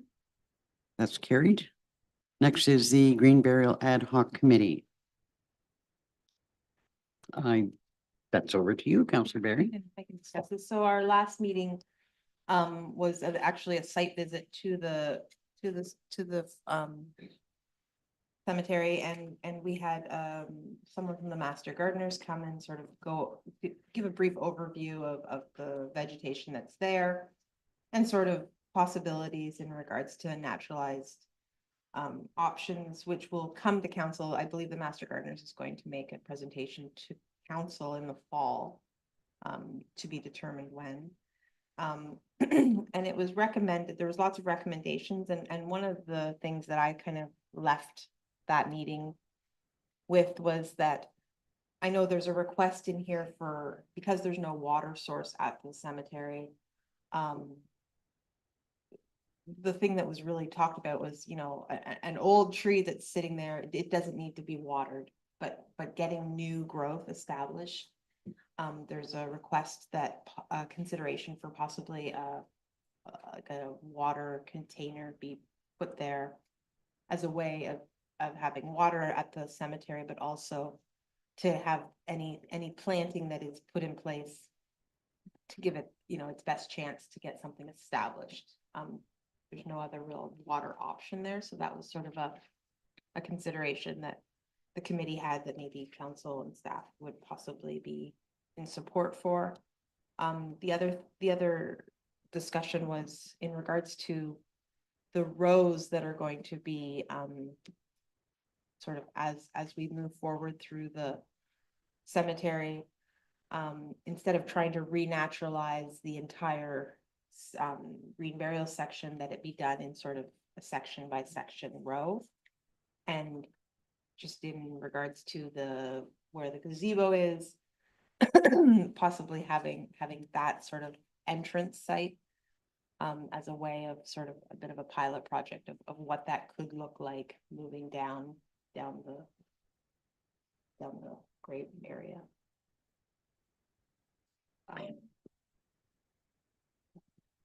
Not everyone was able to attend the meeting, and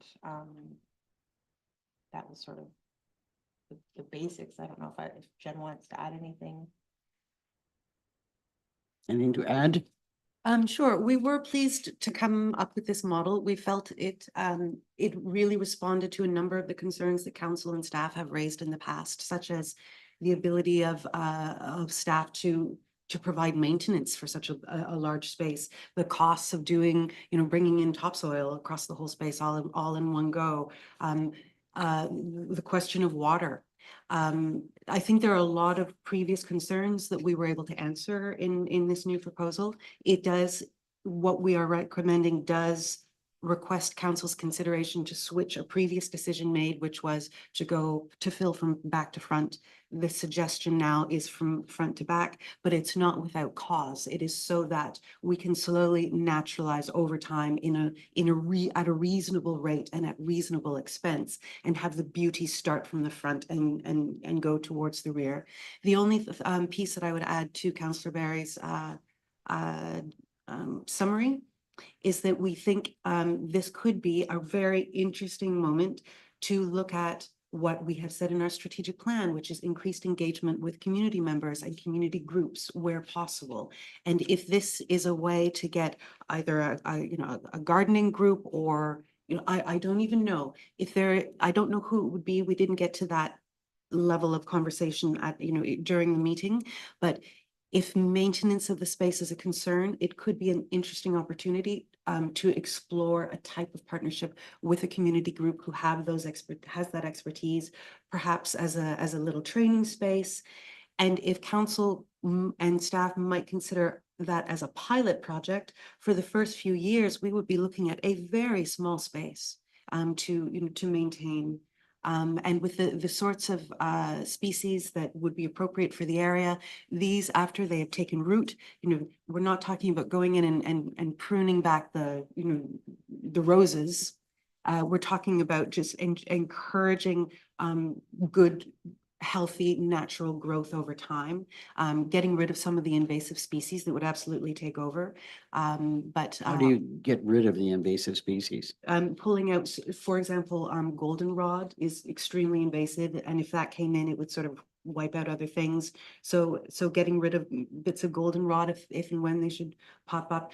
Plus, there are a couple of others that I couldn't speak to because that's not my area of expertise, but just so that the space is naturalized with native and non-native low maintenance plants, but does not get overrun with some other non-native things that could make it look like the backlot of a train yard. If if we let it go with no mowing and no maintenance and no control, it would not have a desirable outcome.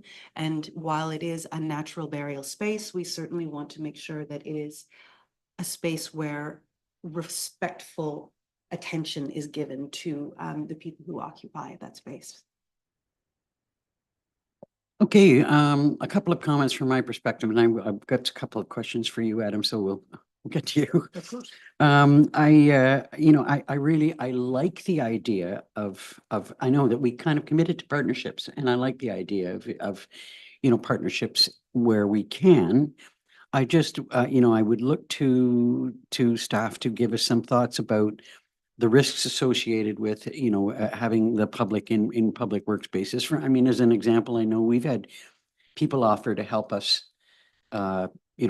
brushing at the airport because there's, that needs to be done at the end of the runways. And there's a WSIB and safety equipment concern, and like would need to work through all of those things.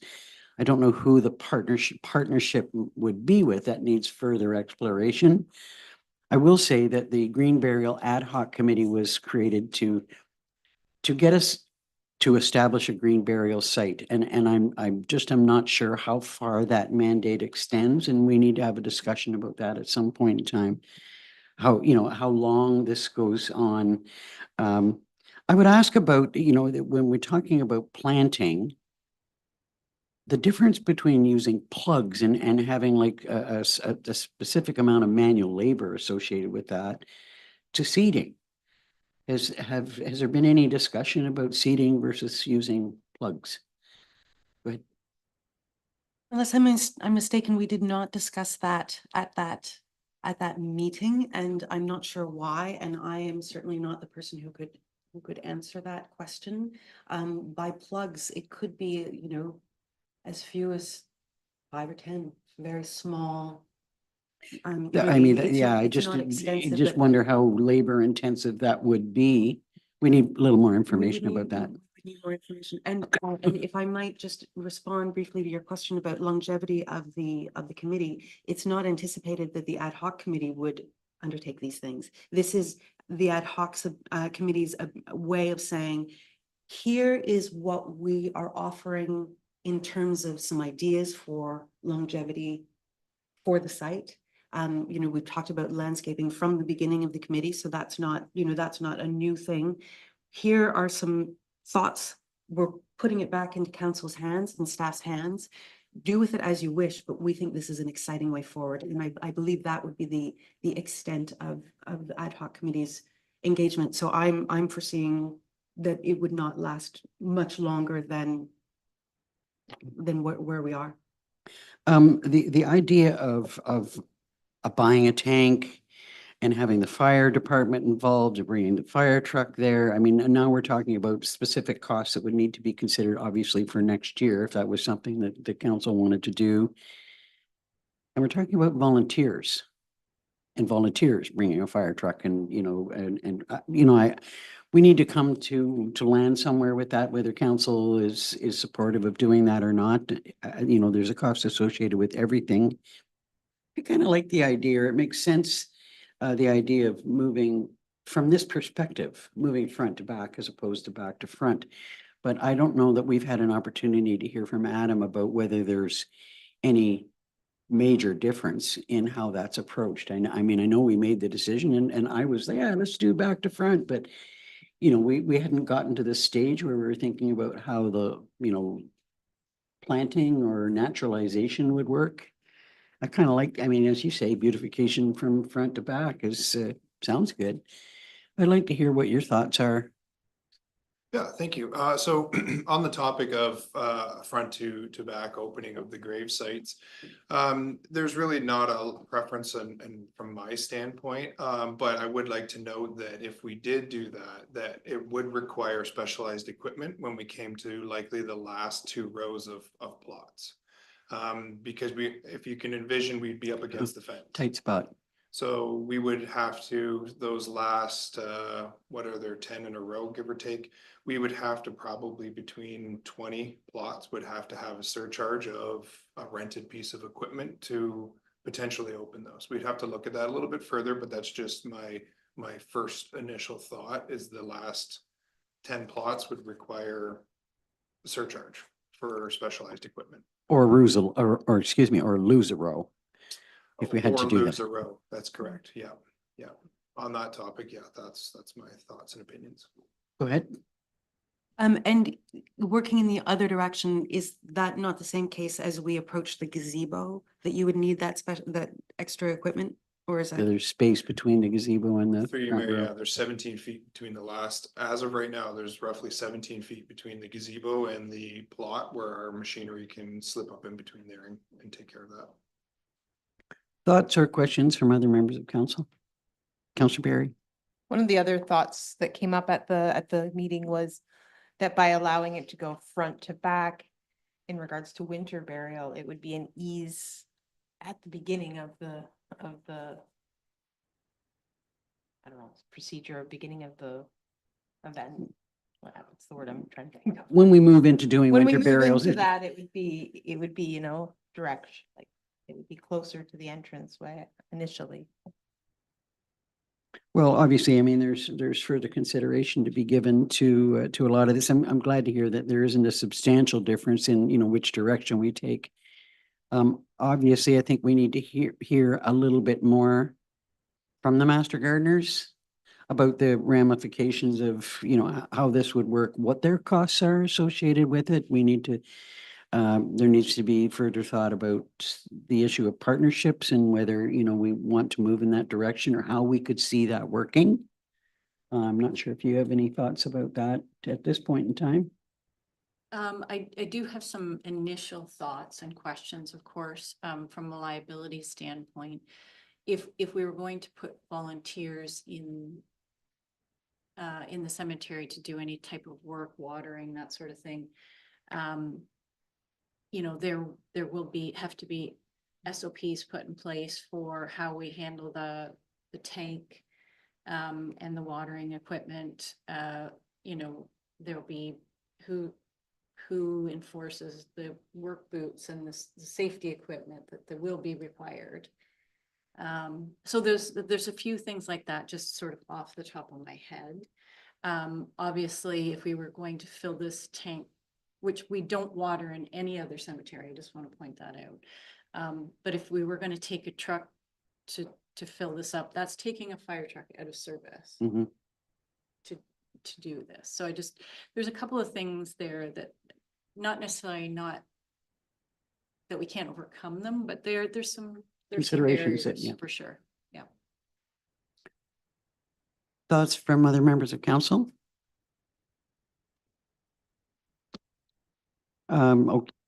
Okay, obviously I'm sorry.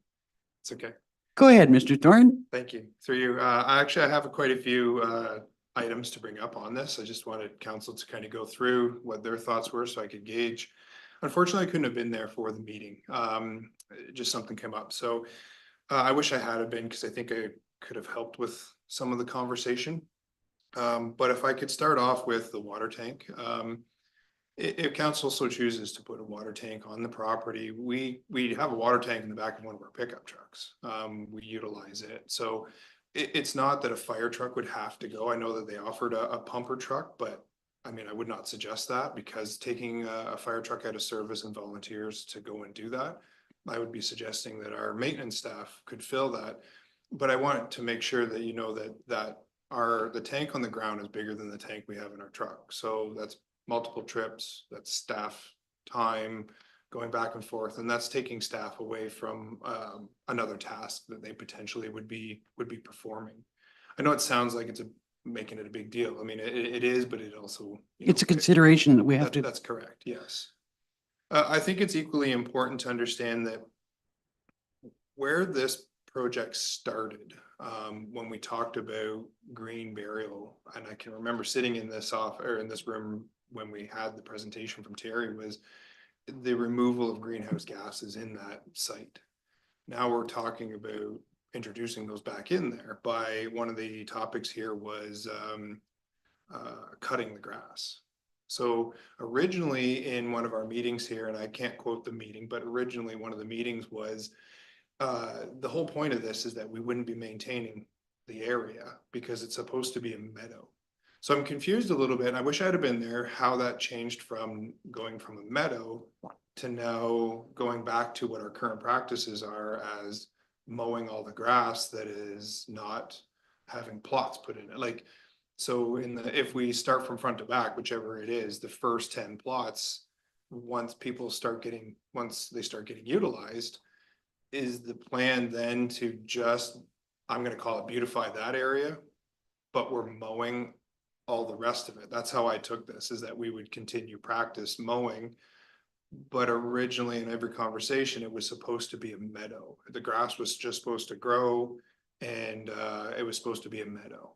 But this is sort of creating that natural meadow using the correct kind of like native plants and trying to get rid of invasive plants. Yeah. And Yeah, I mean, so- it has gone beyond, in my mind as well, it's gone beyond our own council initial discussions. I know that the committee is, it's always been kind of there. And we've, always kind of said, well, we'll just keep ruminating on that. Go ahead. I hear what you're saying.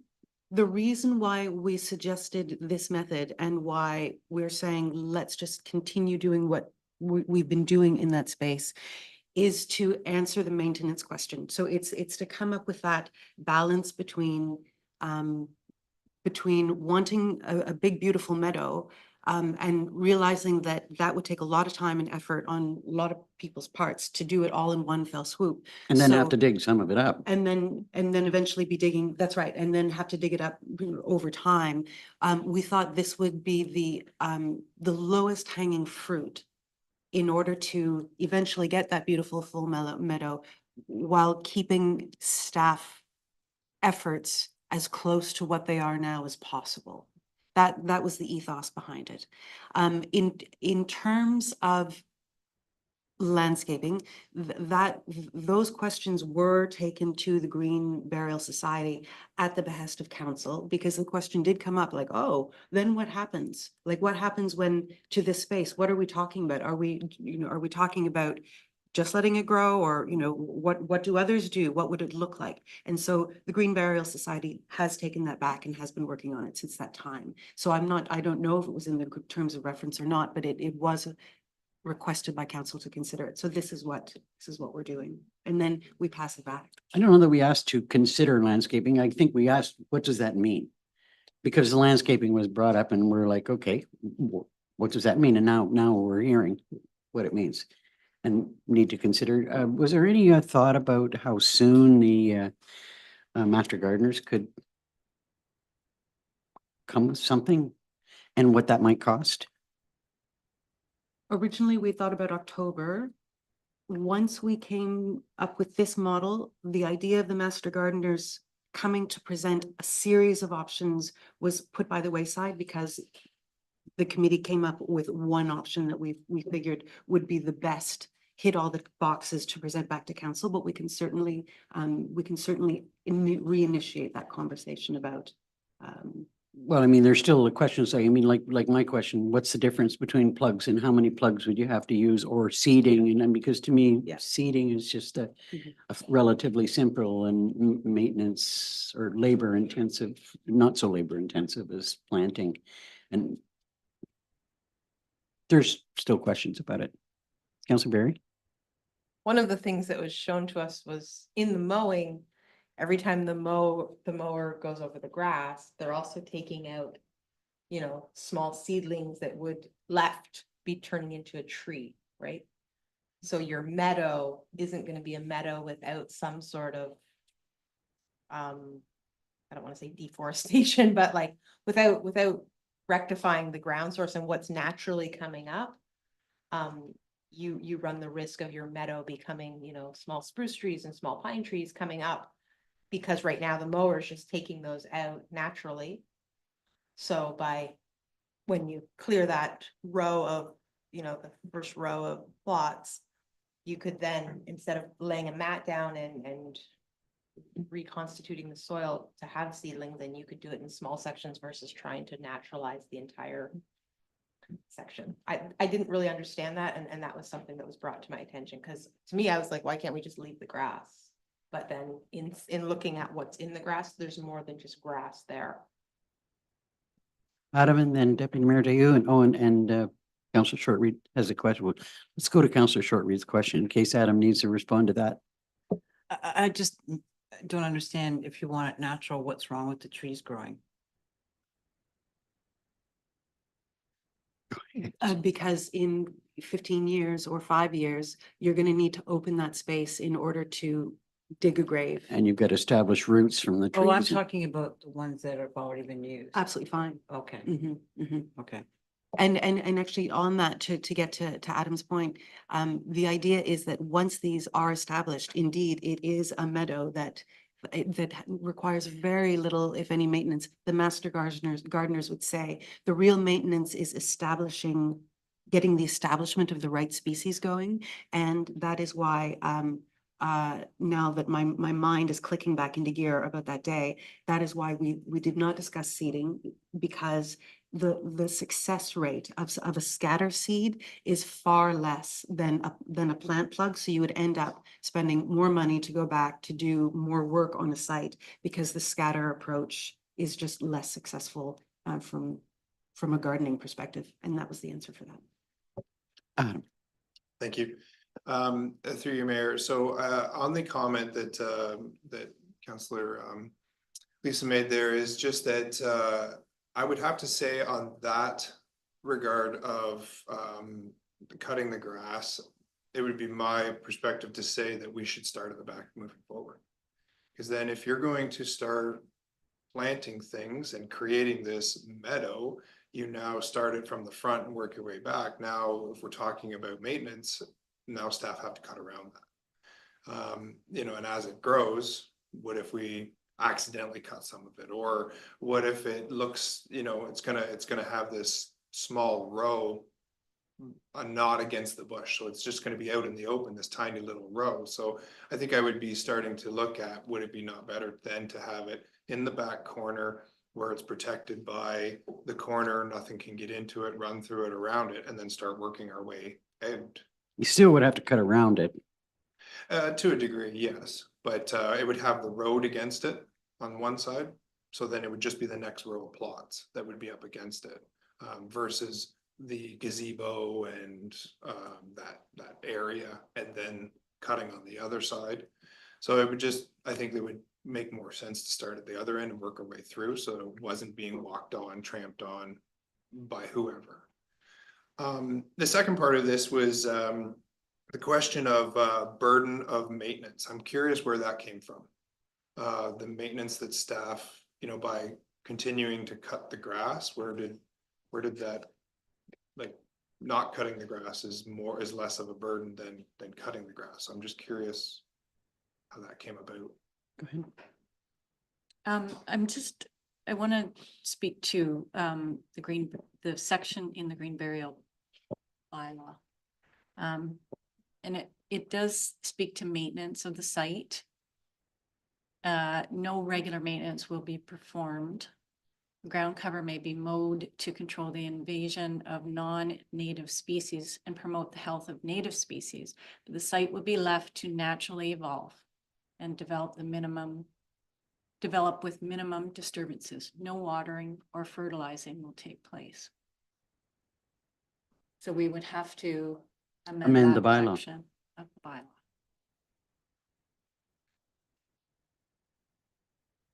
Deputy Mayor Dayan?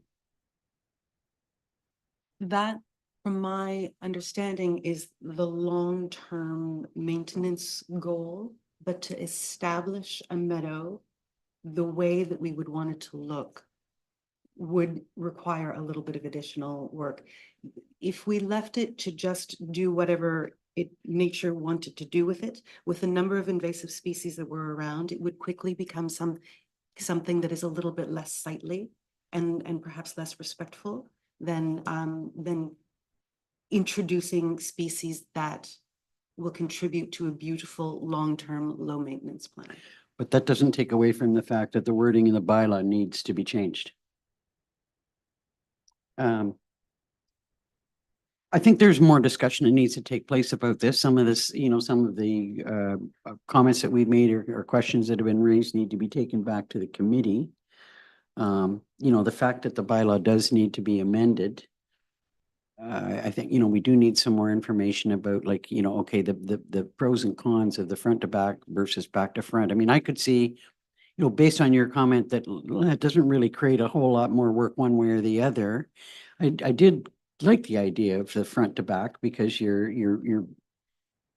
making a closer to where the public are going to be viewing it and making it a prettier site sooner than later. I don't know, I think there's still some questions to be answered and further discussion that needs to take place at the committee level. And I know that you've got had a meeting scheduled for next week, and I'm wondering whether you're in fact going to have quorum for that meeting. Go ahead. Just to get to Adam's question about maintenance, though, we're open to any maintenance requirement suggestions, thoughts that staff have very much. What our intention in the proposed offering was assuming that cutting the grass as per your regular schedule would be the least change to your maintenance schedule. It would be likely to be, one of the most desirable options from a staff perspective. Well, we didn't know, you weren't there on the site. I'm sure you would have told us at that time. The comparison was between that and completely changing the space into a naturalizing meadow all in one fell swoop, which would require considerable more effort to suppress the weeds that are growing, to add the topsoil, to water the whole space in one fell swoop. It's the comparison with that we were referring to, not the comparison of for the next 20 years as the site fills, mowing or not mowing the space that has not yet been touched by plots. There are other costs to be considered as well. I mean, if in fact there was an agreement at some point in time, this would have to come to, as part of our budgeting process for next year. If we were to buy a tank and you were able to, fill that tank, albeit with multiple trips, you still need watering equipment. Which is, I mean, I don't know what, hoses, sprinklers, watering cans, I'm not sure what's involved there, but there's a, you have to be able to get the water to the plant, so there's, some additional costs associated with that needs to be thought about. Angie? Another question is, so in the bylaw, we permit disinterments if ever in the event there needed to be one. What's expected to be, how is that to be handled if we were, because obviously that disturbs the beautification. How is it expected that we re-beautify it? If we're not going to let it go naturally, how, like that has to be discussed as well by the committee. Well, then there's always, obviously, if we had to disinter somebody from any one of our cemeteries, there's a certain amount of reestablishment of the site. This is a little bit different because we're talking about naturalized plants, so we'd have to come to some terms about how that would be done. Don't know that it would be a big job, but we'd always have to have a certain amount of naturalized plugs available or plantings available. Councillor Barry, then Deputy Mayor I have Dave. requested that when the master gardeners come to the committee or to come to council, that there is not just, site drawings and text, that there is actual photographs of what they're talking about. Because I personally am a visual learner, and I feel that knowing the difference of what we're going to get versus what we could get is an aesthetic decision that I think it plays a big part into the decision making. Well, and we also need to know what's being considered, because we talked also about doing some landscaping around the gazebo. What does that what's being considered there? What's the extent of landscaping around the gazebo? I mean, like, what's to say it just can't be grass up to the gazebo? Like what from going from just grass around the gazebo to, I'm not sure what's being proposed. The extent of landscaping around the gazebo, and that, we need to have more about that. And that's got to be a committee recommendation to council, not necessarily, the extent of it would not come from the master gardeners. How we might, or what plants we might use, I could see coming from them. And are we paying the master gardeners to come and make a presentation to us? I understood there's an hourly fee associated with their work? I know there's an hourly fee in the work. I'm not sure if the delegation would be part of that or not. Is that clearly this conveyed? Yeah, we'd have to come back and I can't tell you. Like if off the they're top of my head. going to come to us with proposals, designs, and there's a certain amount of work associated with that. And I mean, I'm not sure that, I'm just kind of, I think we all need to be prepared for what's involved with that. But to answer the question about what happens around the gazebo, I believe it also ties in very much to Angie's concern about any disinterment, although that is a fairly rare occurrence, I believe. The sorts of plants that we're talking about in order to create a meadow spread pretty fast. If you've ever put in a pollinator garden, if you ever planted grasses, these are things that once they are established as the predominant plant in that space, they tend to take over. It's not like we're planting a geranium, which is an annual, and it's going to stay in that place and it's never going to go anywhere else unless we purposefully plant it next door. These things within a year or two quite naturally just take over that whole space. So that's part of the low maintenance criteria for these meadow grasses and these other pollinator plants. No, I understand that, but I'm sort of guess I'm seeing something different for, like, do you want the gazebo to be in the middle of a field of flowers, or when you talk about landscaping around the gazebo, that to me has a different connotation. And what's involved in that, to what extent is that, and what kind of, if it's something different from the field, then what's involved in maintaining that, and who does that? We spoke about the gazebo as the curb appeal. basically showing this is how beautiful the space is and will be and will continue to be over time. Rather than having a hard landscaping, it would be more like a soft landscaping where, you know, we're starting those species off in a really beautiful spot where everyone can admire them. Obviously, some care and maintenance has to be considered, and I believe already has, in order to get into the gazebo. It can't be completely surrounded by, you know, by that. But apart from that, it's about starting off on that low maintenance, native to near native, beautiful, open, natural space. So From other there. than access to the gazebo and out of the gazebo, basically a gazebo in the field, Mhm. in the meadow. I think. Is that what's being envisioned? It wasn't said exactly like that, but I'm quite sure that that's what we're talking about. We talked about the curb appeal. So creating that space that people see it from the road and know, wow. Look at that. I could be buried amongst these beautiful species. It's a calm, natural, lovely space. And if we got into topiary and things like that, that's a whole different type of experience, which we were. Yeah. Okay, so I mean, it sounds to me like there needs to be further discussion, go back to the committee. You know, with some of the questions that we've brought up, a little bit more clarification.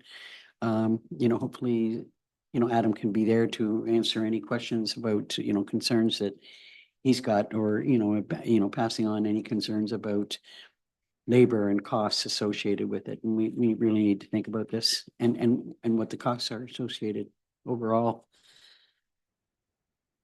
Any other questions or comments? Councillor Barry? Seeking clarification in regards to the bylaw definition, because it is the committee's hope that the, would that have to be submitted to the BAO Yes. in regards to the winter burial and all of the changes that have been defined? Any change to the bylaw has to go to the BAO. Madam Clerk. Trying to think of a timeline. Staff has already proceeded to provide the notice from council's approval from the bylaw at the July meeting. Mhm. So if there's any changes that need to be done, we would have to start that process all over again. 4 weeks notice, the re-advertisement, recirculation of the bylaw. Just so council's aware. Deputy Mayor Dayu. So just for my own clarity then, explaining the end state, which is how the bylaw is written, like it will be a naturalized space with minimum, et cetera, et cetera. No matter what that end state could have been, there is an initial startup process which does not match the end state. So for example, had we said there will be, you know, laneways and you know, I'm not even sure what, as a different kind of end state, in the bylaw, we would have to write in how we get to that end state, the different steps required to make it that end state, or do we just talk about the end state? No, I mean, you have to, if the bylaw states very clearly, and I'm sorry, that we're not going to maintain, we're not going to water, there's no in between, like we would need to lay out, like I would think, the whole process that's associated. I mean, the bylaw will need to be changed. That's the bottom line. I think if it's helpful, I'll just recommend that staff reach out to the BAO to confirm what kind of implications or what does need to be noted, because getting to the end state, I'm not quite sure how long that will take or how we get there. So I will reach out to them and confirm if there's any concerns with the wording or if there's something that needs to be changed. Well, and this can't be the first time that, you know, that there, because there's other green burial sites that have been developed and they, you know, we might have some insight there. That'd be great. Okay, so we've got more discussion to take place and we've got a little bit of time to work on this, you know, before it comes to next season. Okay, could I have a mover and a seconder? Maybe before I do that, any more comments from you, Adam? No, thanks. Mover and a seconder then to receive the green burial update. Councillor Short-Reed. Councillor Barry. Moved by Councillor Sherry, second by Councillor Barry, be resolved, council received July 30th, 2024, Green Burial Ad Hoc Committee meeting minutes for information, and council approves a change. Excuse me, and that council approves a change in burials and authorize them to be conducted front to back, and that further information be brought back to council from the committee on the remaining recommendations, including planting. Oh, Counselor, Deputy Mayor Day, sorry. I'm sorry, did we land on front to back? Because there was also some good consideration for why back to front might still be a good, I just don't recall landing on that. Is council prepared to land? Refer to that at all? Yes, that council approve the change from front to back unless more information is coming back on that as well. If I may, if we can defer that so that we can have the discussion, because I do have some questions for the committee regarding, grass cutting and possibly blowing grass clippings into it, I so. think that, I mean, obviously this is gonna come back with some more recommendations and associated resolutions, so we can come to that conclusion. President, did I remove that from? the Yep. motion? All in favor? Carried. Next is your Public Works Activity Report. Thank you, through your mayor. Really, the one I just want to jump right to is, I get to be the third one today to say that the, DRC is open. I'm really glad that our staff worked really diligent on getting that open. I know that was a struggle for the past couple months with, I can't say as we had any major delays by any means. It's just our dates, kind of kept getting pushed a little bit here and there due to the project. One thing I wanted to note that not only did the DRC open, but the amount of time staff put in, and that's everybody from our CAO, right down to our coordinators and our workers and everything, is that the town of Dorset was beautified for this event and for future, right? So between the painting of the doors, the cleanup, the everything, all of that was taking place. It's just, it was in, coincided with the DRC. It wasn't a result of the DRC, it was just alongside it, right? So we focused a lot of effort. We put other things a little on the side to go up there and make sure that everything was taken care of for that area. And I think it's really important to note that the staff that were on site the day of, the hard work they put into it, and council, we really appreciate your support through all of that. But there was a lot of hard conversations. I don't think we touched on any of that today about the hard conversations the CAO had to have with us about picking things, the designs, and the things that the public doesn't see. And I think that's really important, that the relationship that we have as managers with our council, with our CAO, and to put a project like this together. This was a push. We had lots of heated discussions from the public on what we should and shouldn't do. And I think this shows our ability to work together and to work through those challenges. So I think that's really important, and I wanted to bring that forward. Yeah, thanks for that, Adam. I really appreciate that. I mean, and that's what I tried to convey, earlier, was that this has been a project that's involved so many. I probably didn't emphasize enough the challenges associated with it, because I know that they've been there. I mean, some of us have faced them ourselves. So, it's in some ways, I don't want to say that any one part of our community is more important than the other. But Dorset is so central, and it is where we have like sort of a little downtown core there. And I know that some people think that it's kind of like the heart of Algonquin Highlands in some ways, only in some ways. And, I'm really glad to see the effort and the response that we got from everyone there, and like all the work that was done. And hopefully the folks in Dorset are happy, that with the work that's been done. And thank you. And I think it's great how everybody came together for that. The fire department, and what they did for their location, and everybody else that was involved. I got to say the free food was excellent. When that was announced, it was like a beeline for it. The lineup was pretty long, and Never got to check the food out. I didn't have any either, but I heard it was really good. So efforts from everybody was appreciated. So thank you again. Well, I should make a point of thanking the pie ladies too, because they did a super job as well. Anyway, on the rest of the only other item I wanted to bring up was the speed signs have been installed on North Shore Road. They've been up since the 29th, I believe. So they did they were up for a week in stealth mode. And then now they've been up, I think, almost 2 weeks with in visual mode. So just one thing I wanted to note on it that I did notice that kind of stood out to me was the other day I was coming by it and I was heading to the office here. So it doesn't show my speed, but I can, you know, in my rear view mirror, see the speed. And 2 vehicles passed me and I could see the sign went red, like they were passing me the opposite direction, not around me. Neither one of them hit their brake lights when the sign turned red and it said slow down. Neither vehicle hit their brake lights. They just, I don't know what their speed was. I couldn't see it because I was too far and looking in my mirror, but when it turns red, it means it's either 50 or over. So I would hope that they were doing right on 50. But if they weren't, it's a clear indication that even a flashing sign over time, I think, is going to show that some people just don't want to slow down. But we'll see.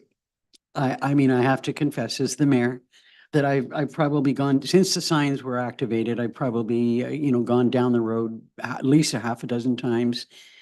5 of the 6 times were smiley faces. And I love the fact that it does have a smiley face and a frown. One was a frown, you know, just going just over 50 and on go the brakes. You know, you just sort of, oh my gosh. Signs are great. You know, they really are. Any questions about the activity report? Go ahead. Just with regards to those speed signs, do we have jurisdiction to put them on county roads? And do we have jurisdiction to put them on Highway 60, for example? No jurisdiction at all. Okay. But sorry, through you, Mayor. The county, I think they have quite a few signs. The reason we purchased these ones is so that we can match up with theirs and the data would be very similar. So if you wanted them on a county road, I would imagine that would just have to be a request. So, and I'm not expecting you to know the answer to this, but when you pass through the village of Dwight on Highway 60, they've got some speed signs up now. So presumably that's an MTO initiative. That'd be correct. Yeah. Okay, thanks. Mover and a seconder to receive the activity report. Councillor Barry, Councillor Richards.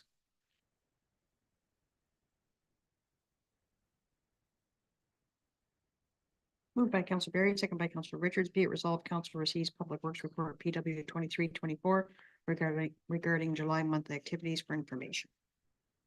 All in favor?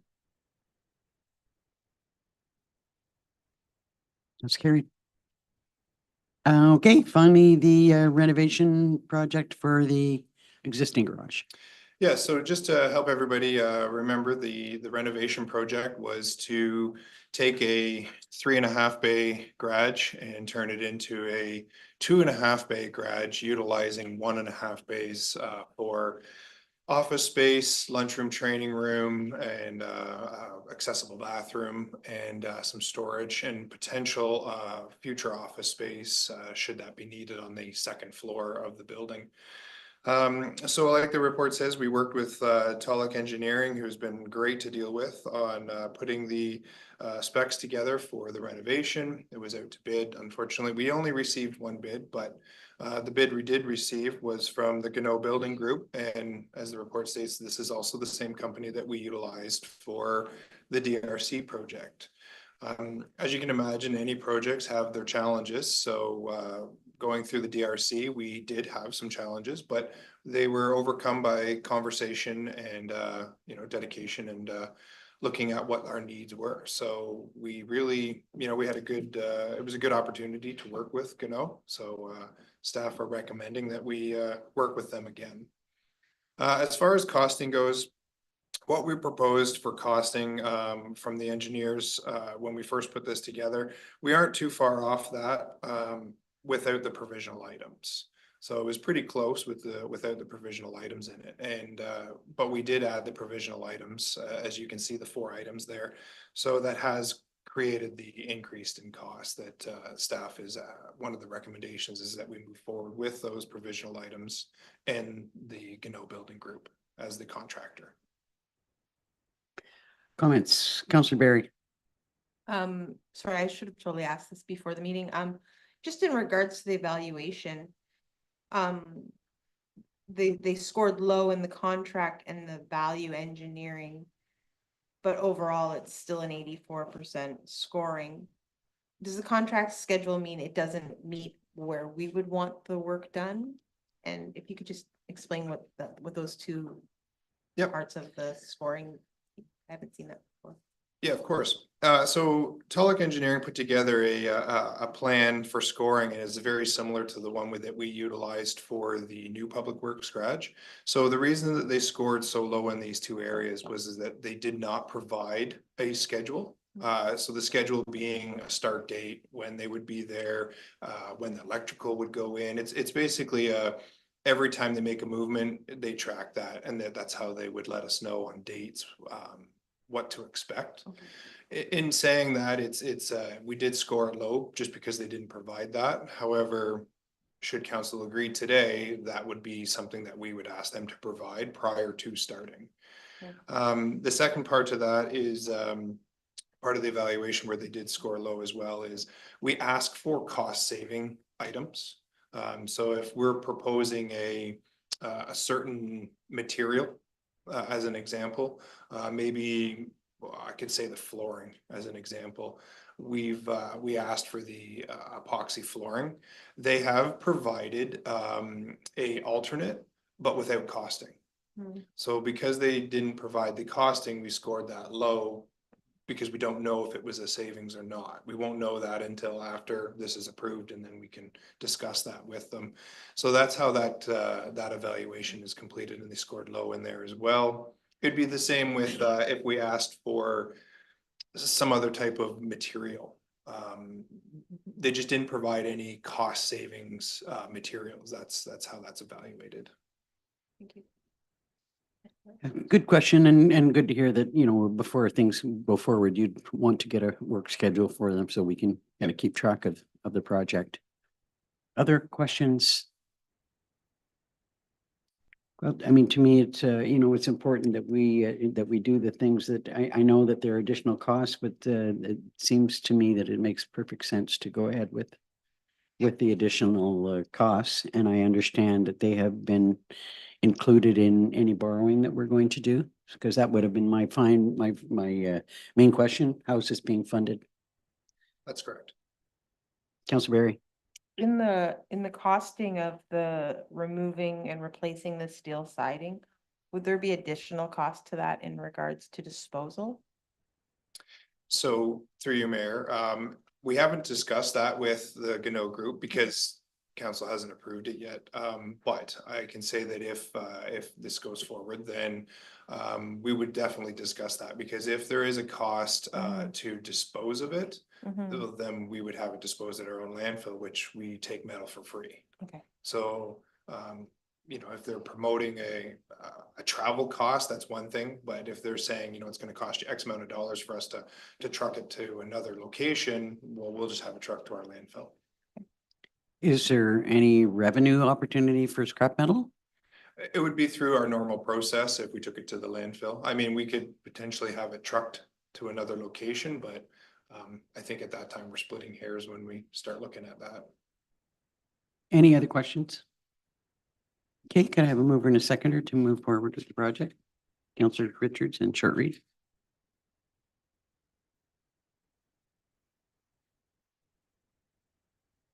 Moved by Councilor Richards, seconded by Councilor Shortreed. Be resolved, council receives Public Works Report PW 2424 regarding Public Works Garage renovation proposal results for information.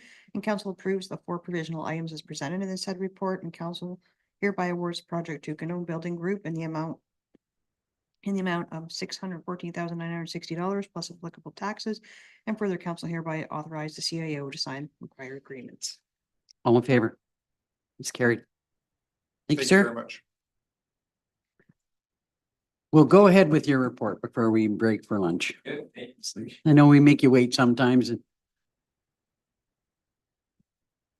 I have your monthly activity report. Any highlights to give us? Yes, there is a couple of them. The first one is the new pumper that's in Station 60. I want to thank Chris and Sandy for accommodating our request to be involved in the day for when they did the rec center for doing our push-in. So the push-in that we did do, that's to respect our tradition in the fire service. And back in the day when everything was horse-drawn, they took the horses off and they pushed the fire apparatus back into the hall. So that was what that proceeding was for. So normally any new vehicle or you do that procedure. So that was nice to see that was included in that day. The second item is just to let council know that we are doing a full review of the emergency response plan. And it will be presented to council before the end of the year for approval. So there will be a new emergency response plan for the township. And the last item, the Algonquin Highlands Fire Service is hosting an event next Wednesday here at the hall in Stanhope. And it's going to have Dale Moore, who's, I'll get this correct here. He is a program specialist with the Emergency Response Unit, the Fire Investigation Services of the Ontario Fire Marshal's Office. And he's coming to speak to all the emergency services from the county. And it's going to speak to such items as how to recognize girl ops and clandestine drug labs, hazards you can encounter when you go to a house, booby traps, and how they'd work with our departments if something did happen. And that's results of the items of the incident we did have previously here within our township. So I think it'd be very advantageous. We've already had 70 or emergency response people sign up for it. So that's been put out to the OPP, fire, EMS, the health units sending representatives. I think anyone that could come upon a house could take advantage of it. So Sounds like an excellent opportunity. yeah. And it's nice to see that again, the Algonquin Highlands is taking the lead in providing this for all the departments within the county. Well, in many ways, I mean, that's for the safety of our emergency responders and, you know, not just recognizing and knowing how to deal with it, but, you know, for their own safety purposes. It's good stuff. I also wanted to comment on, you know, I was really impressed and actually touched by the ceremony of the, you know, the truck, you know, being pushed into the fire hall. Mark did a superb job of explaining the tradition. And, you know, I really thought that was a terrific touch and addition to the day overall. It, you know, it really was. And I'm sure that all of council feel the same way. I know I ask you this every meeting and I'm not going to stop. I just want to make absolutely sure that we're continuing to make every effort to find volunteers for all of our stations. You know, I'm concerned about the level of volunteers that we've got. And want to make sure that we don't, you know, let the pressure go on trying to find and continuing to find volunteers. Definitely a brief update on that. We do have a person that's applied for Station 80. We're just waiting for the vulnerable sector. So that'll be additional person here. As the county, all 4 townships are looking at doing a county-wide recruitment program. So again, advertising for them, various events. For example, what we looked at is when they have the home show in Dysart, we'll actually have a representative from Algonquin Highlands there. So if there's a person from Algonquin Highlands comes to the booth, then they'll deal directly with them. It's common not only within the county, but this is a province-wide issue of hard to get volunteers. So we're going to continue to actively promote it. And Chad's been really good putting it on social media, but we are going to deal with it at a county level too, as in the 4 townships together. Well, and another thing that you might do, I know we seem to be, you know, having the fire department and certain aspects of the fire department at all of our fly-ins and, you know, whenever they're speaking to the public, promoting that, you know, at that level. I know that it's our auxiliary or volunteers that are doing that, but if they can be encouraged to, you know, do a little bit of a, hey, you know, if you think about, And that's you might want to think about joining us. Definitely, and that's where we're looking at having multiple townships there again, because at the fly-in, we get people from all over the counties. So like Minden, they're down a couple of firefighters too. They're in the exact same position in Highlands East. So it is something we can work together on. Did I hear you say you're looking at having multiple townships at the fly-in? Multiple firefighters at that booth. So for example. Okay, there but will we're not be- bringing equipment from. No, just. You don't have room for firefighters that. To talk specifically about their township. Excellent. Any questions for the chief? Can I have a mover and a seconder then to receive his monthly report? Deputy Mayor Dayu, Councillor Richards. Thank you, sir. Thank you. We will now break for lunch till, oh, sorry. Moved by Deputy Mayor Dayu, second by Councillor Richards. Be resolved, council receives fire services report FD 1424 regarding July monthly activities for information. All in favor? That's carried. So till 1:45. Is that enough time? Okay.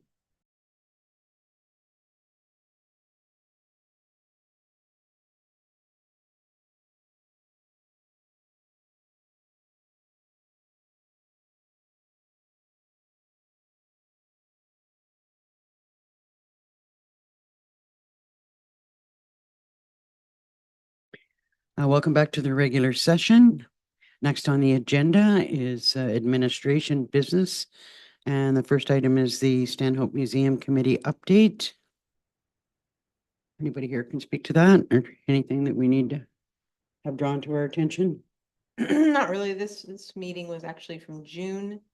There was not a meeting in July. I guess just reiterating that the museum is open for another month and a lot of great work done in there. There's some new exhibits. The garden is in full force. I think we're gonna have an abundance of citrons this year, and I think that's a big concern right now on top of the roster. But yeah. Okay, any questions? Could I then have a mover and a seconder to receive the June 17th minutes? Deputy Mayor Dayu, Councillor Short-Reed. Moved by Deputy Mayor Dayu, seconded by Councillor Short-Read. Be it resolved, Council receives the June 17th, 2024 Stanhope Museum Committee meeting minutes for information. We will now go back to, all in favor? That's carried. Finance business. So there, just as a note that there is a temporary borrowing bylaw associated with the Public Works Garage, and that will be addressed as part of the bylaw section. So next we have correspondence from Carol Moffat regarding the remaining funds from the Friends of the Museum. Any questions or comments about that? So I suspect we would have a resolution to receive the funds and to offer our sincere thanks for the work that the Friends of the Stanhope Museum have done over the years. Can I have a mover and a seconder for that? Deputy Mayor Dayu, Councillor Richards. Moved by Deputy Mayor Dayu, seconded by Councillor Richards. Be it resolved, Council receives correspondence from Carol Moffat regarding dissolving of the Friends of the Stanhope Museum and receipt with appreciation of bank draft in the amount of $5,222.09 to be directed to Stanhope Museum Special Projects for the Marmalade Project. All in favor? That's carried. Also under administration business is a adoption of the disclosure policy, which is also under the bylaws section. So next is planning.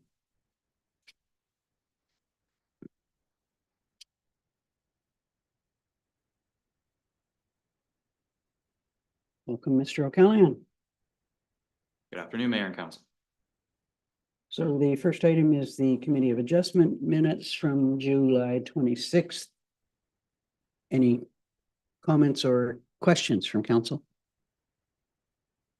If I could have a mover and a seconder then to receive those minutes. Councillor Short-Read and Barry. Moved by Councillor Short-Read, seconded by Councillor Barry. Be resolved, Council receives July 26th, 2024 Committee of Adjustment meeting minutes for information. All in favor? That's carried. Next is the zoning bylaw amendment application by Brazil in the Township of Sherburne. Sorry, just before that, I'm not sure if the matter that was moved off of the consent agenda, is that at the end of the planning matters, or is that? Okay, that was item 10B, right? I think. Sure, sorry, I didn't quite know where, didn't make a note of where that was inserted. So if you want to deal with that first. Okay. So this was an application to close a shore road allowance in front of a property on Quagama Lake. The bylaw was being presented to council today with my original recommendation to approve it as circulated. However, since my report was prepared and it was circulated to neighboring property owners, one of the neighboring property owners did raise some concerns with the survey that was prepared. So just to give staff time to investigate that further, I would recommend that council defer this until we've resolved that matter. And the concern that was raised? Discrepancy with the boundary between, their property and the subject property. It's on a point of land, so it's a slightly irregular. The surveying company completed the survey for both properties. So my understanding is they are in contact with them and they're in the process of setting up a meeting just so it's, clear where the boundary would be. Well, let's hope that the two parties can come to an agreement on that. So we need a resolution to defer that item. Could I have a mover and a seconder for that? Councillor Richards and Deputy Mayor Dayu.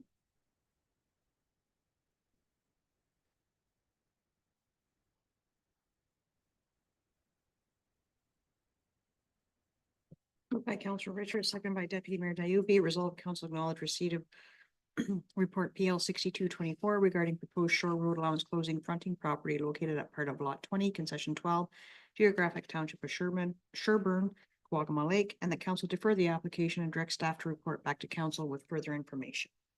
All in favor? That's carried. Okay. Now we have a zoning bylaw amendment application by Brazil. And I know that we've heard this application before, had a number of concerns about it, and I understand the family has concerns as well. If you go through your report. Certainly. Yeah, so as council will recall, this zoning bylaw amendment was considered by council at the June 20th, 2024 meeting. At that time, council did defer the matter pending a report from a structural engineer regarding the existing cottage and sleeping cabin.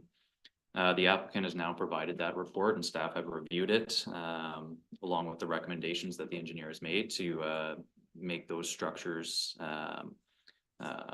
suitable for residential habitation. Staff's recommendation, however, does continue to be that the application be refused for the reasons outlined in my previous report. Yeah, and I don't have really anything further to add beyond that, but happy to answer any questions should council have any. Questions from council? Deputy Mayor Dayu. For clarity, Sean, could you just take us through, the recommendation was given that an engineering report come back. What would have been the outcome of the report that, would any part of an outcome from that report have changed the staff recommendation? Or, where is the link between those two? No, unfortunately, any outcome from that report would not have changed staff's recommendation. In my review of the matter, that seems clear that there was never supposed to be any structures other than what was a trailer and a privy on the property. So for that reason, staff would not have, the recommendation would not have changed. So it's my understanding that in this case, although these structures were considered to be reasonably safe to be habitated, they don't meet any building code standards or any of our processes. I guess one of the things that I'm concerned about, it seems to me that I read in your report that the island itself was not suitable for development. And I that's the only part of this. I mean, I know that these decisions are difficult for families to receive, but I also, that they own an island, and I just wondered if there would be an opportunity for some development in the future to come to, say, the Committee of Adjustment that might be suitable. It's hard to speculate, but given the size of the island, I think it would be challenging for staff to support any sort of residential development on the property. And just given the history of it, it seemed clear from going back quite some time that was the stance of the township, and our policies seem to be in line with that, unfortunately. Deputy Mayor Dayu? So once upon a time, the trailer was legal non-conforming. And then, Was legal non-conforming. Okay, go ahead, sorry. yeah, then additions were made and the trailer lost the status of legal non-conforming. Is that right? Because of these additions? Yes, and my understanding from reading through the structural report, the trailer has actually since been removed. So yeah, you would lose legal non-conforming status after 3 years of that use not being present. Okay. Is there any scope for, and I appreciate this would be like a rezoning amendment or something that would have to come through council. I appreciate that this doesn't exist on the books currently, but something for the footprint that had once upon a time been deemed legal nonconforming to be upheld in a new structure. And I know we don't approve tiny homes, but you know, is there any? We've reduced the size of our We've square reduced the footage size. requirements I'm quite a not bit. sure, I don't I think genuinely it's know 400 square feet. if it fits. In some zones, the minimum size has been eliminated. In the shoreline residential zone, it's just under 800 square feet. Oh, different in shoreline residential. It,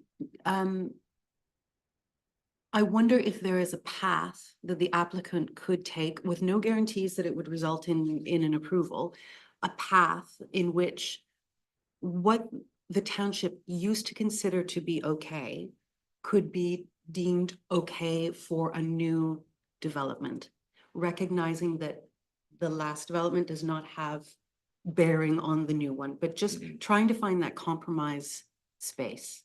So there's nothing stopping an applicant or a member of the public from applying for a zoning amendment in the future. Unfortunately, with it losing its legal non-complying status, it holds no status when we would review that application in the future. So for all intents, it doesn't exist. It's a vacant lot once it's a vacant lot. Okay. Yeah. You know, this kind of goes to discussions that we had earlier about, you know, letting, you know, we talked about fireworks and letting those people who sell fireworks. To me, this is a case where a real estate agent did really not follow through with what their responsibility is in pointing out the challenges associated with the property. And, you know, I wonder if there isn't some way to communicate. It probably isn't, but you know, I just find it very unfortunate. Are there any other questions associated with this? Councillor Richards and Councillor Barry.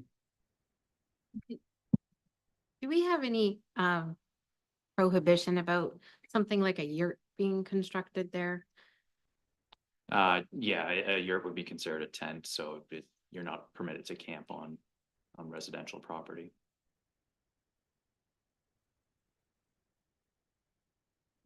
Councillor Barry. Sorry, you're not allowed to camp on your own property or someone else's residential property? Both. Well, I mean, that for me, that's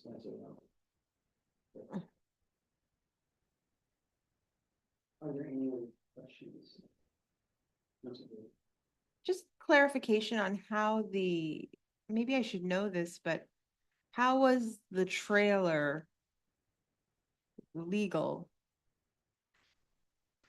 For that, I'm not entirely sure. Just going back in the file, it was clearly noted in township correspondence to the owner at the time, that the trailer and privy were considered legal, so they may have predated any zoning bylaw in the township. You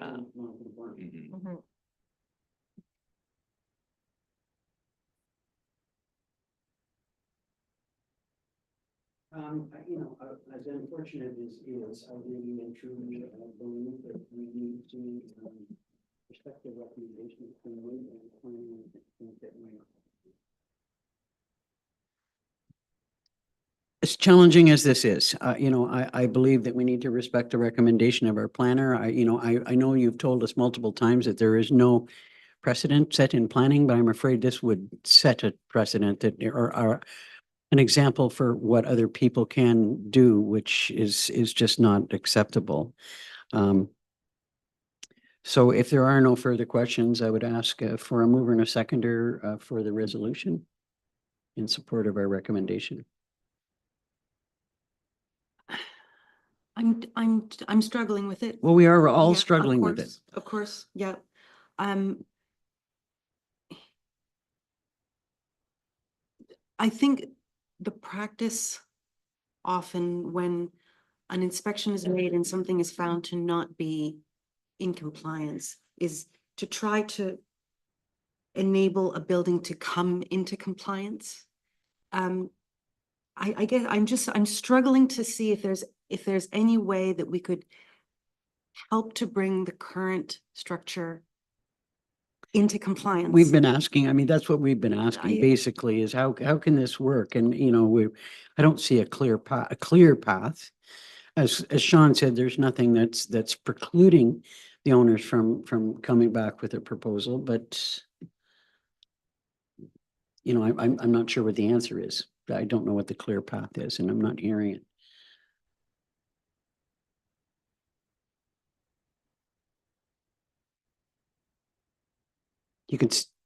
You can see that this is not an easy decision that we're making, and you know, none of us are happy about it.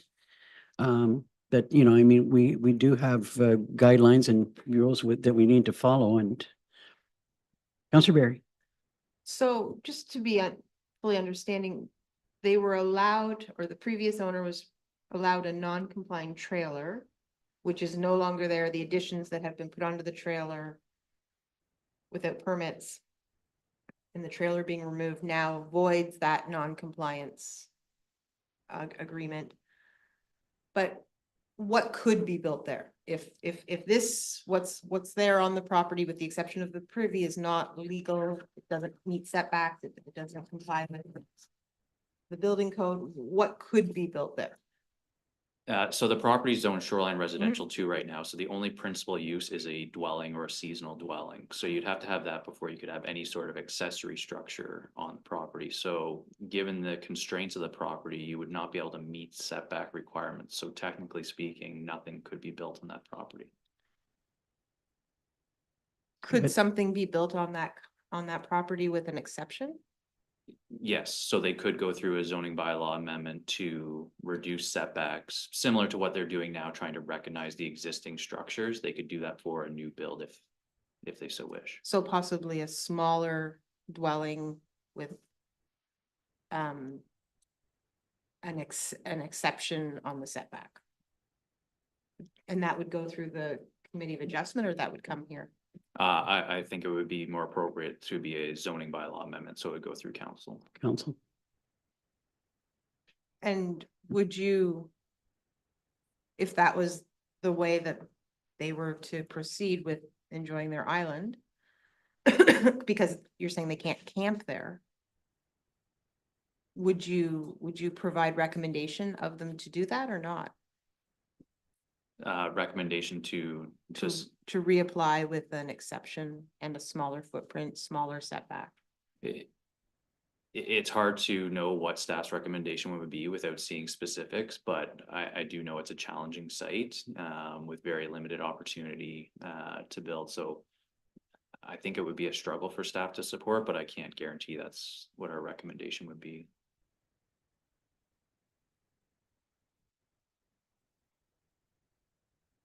I'm struggling with the fact that you can't camp on your own property. But I don't know what, you know, what control or that we have over that at all. Go ahead. I do believe council said that's what we concurred with when we did our zoning bylaw review a couple of years ago. That was put forward and council agreed to that in the zoning bylaw review. I guess it's just this particular circumstances, you know, sort of making go. "Ah." Okay, sorry. Could I have a mover and a seconder for the recommendation that's been put forward? Councillor Shortreed. Seconded by Councillor Richards. Moved by Councillor Shortreed, seconded by Councillor Richards. Be it resolved, council receives planning report PL 4124 regarding the rezoning of lands located at part of lot 18, concession 12, geographic township of Sherburne, Brazil, for information, and that council refuses the proposed zoning bylaw amendment, and further that council directs staff to take the appropriate actions to have the existing illegally constructed structures removed from the subject lands. All in favor? It's carried.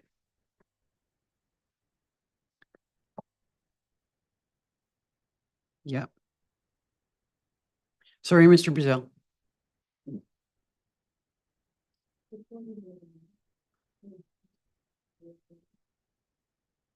Yeah. Picking up on your comment about the real estate, I don't know what control we've got or what education might have to happen. There is a strong buyer beware component in all of this. And at the same time,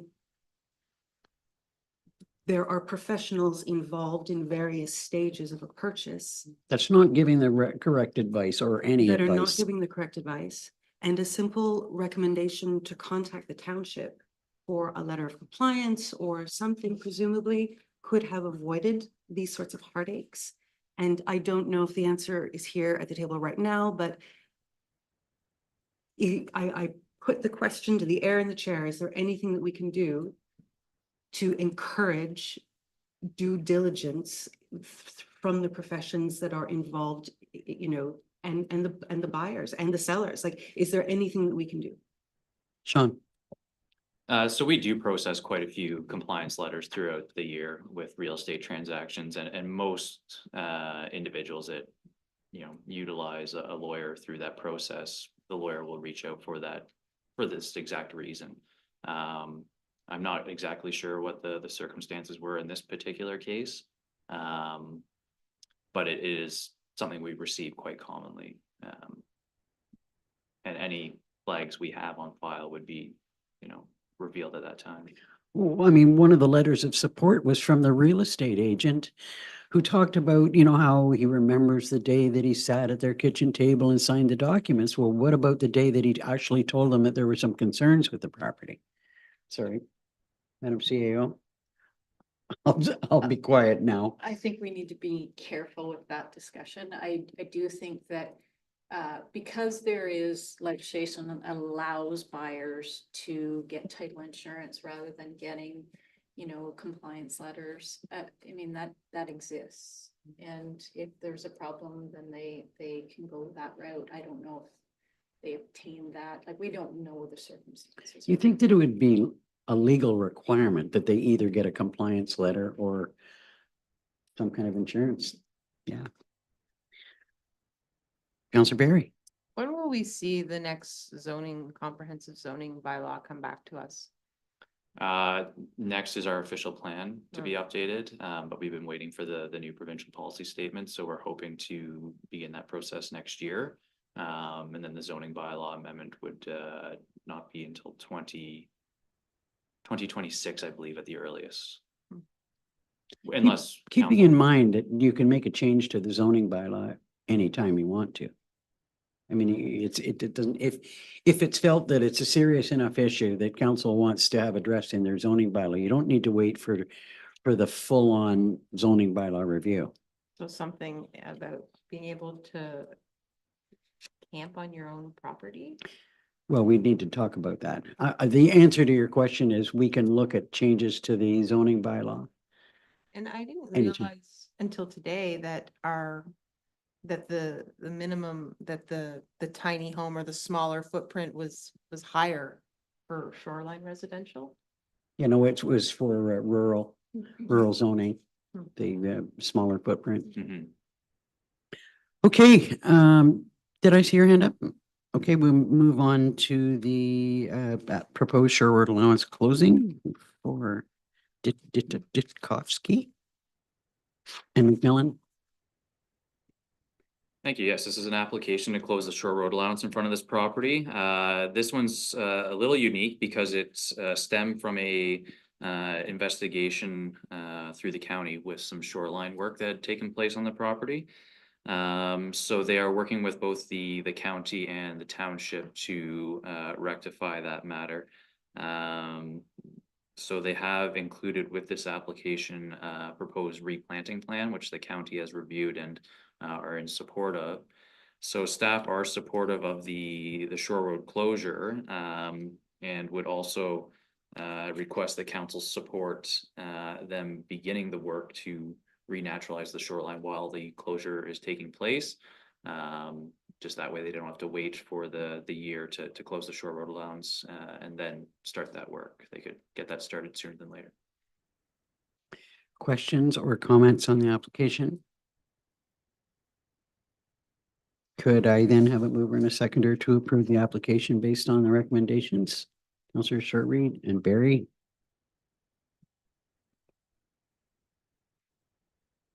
moved by Counselor Shortreed, second by Counselor Barry. Be it resolved, Council receives planning report PL 6924 regarding proposed shore road allowance closing fronting property located at parts of lot 19 and 20, concession 6, geographic township of McClintock, Lower Fletcher Lake. And council approves in principle application OSRA 624 made to stop up, close, and convey the said shore road allowance. And the applicants are permitted to proceed with the renaturalization plan prepared by Backrings Landscaping and dated July 2024. And that the applicants are requested to proceed in accordance with the shoreline road allowance closing procedure. All in favor? That's carried. Next is a proposed shore road allowance closing by a numbered Ontario company on Livingston Lake. Thank you. Yes, this application was approved, the bylaw was approved in April of this year. So we were close to transferring the lands when the applicant requested that council reconsider the portions to be sold. So they've requested that two parts now be retained by the township, with the remaining two proceeding to be sold. They've detailed their request in some correspondence that was attached to my report. It is a bit of a unique property where it has two frontages on the same lake, a north side and a south side. It's on a peninsula of land. So staff's recommendation is to sell the entire shore road allowance as it was originally done by council. That's just in line with the current policy we have in place. However, if council has any questions, I'm happy to address those. Questions? Deputy Mayor Dayu? Sean, could you give us a sense about that policy? Does it say anything about where there are two separate pieces of territory? Do they have to be coterminous? Like what does the policy say? Because I suspect it mainly refers to when there is one stretch of shore road allowance in front of a single property. Does it have exceptions? So it doesn't have exceptions for these unique circumstances. It's general in nature. So yes, this is certainly an extenuating circumstance.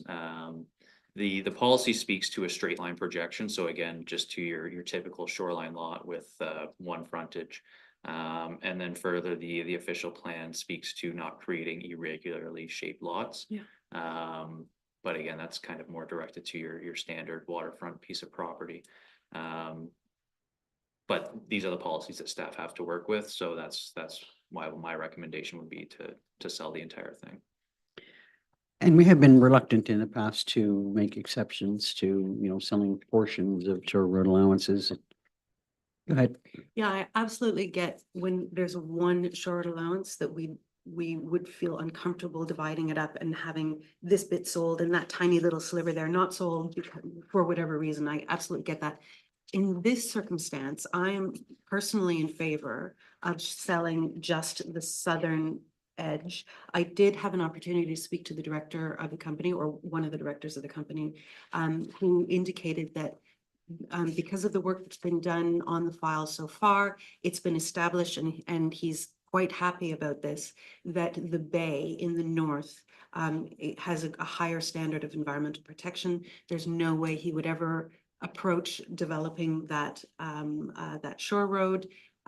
It's a far more sensitive site than the southern component, and I get that, and I do understand that legally it's a single shore road, but in real life terms, they are two separate chunks of territory.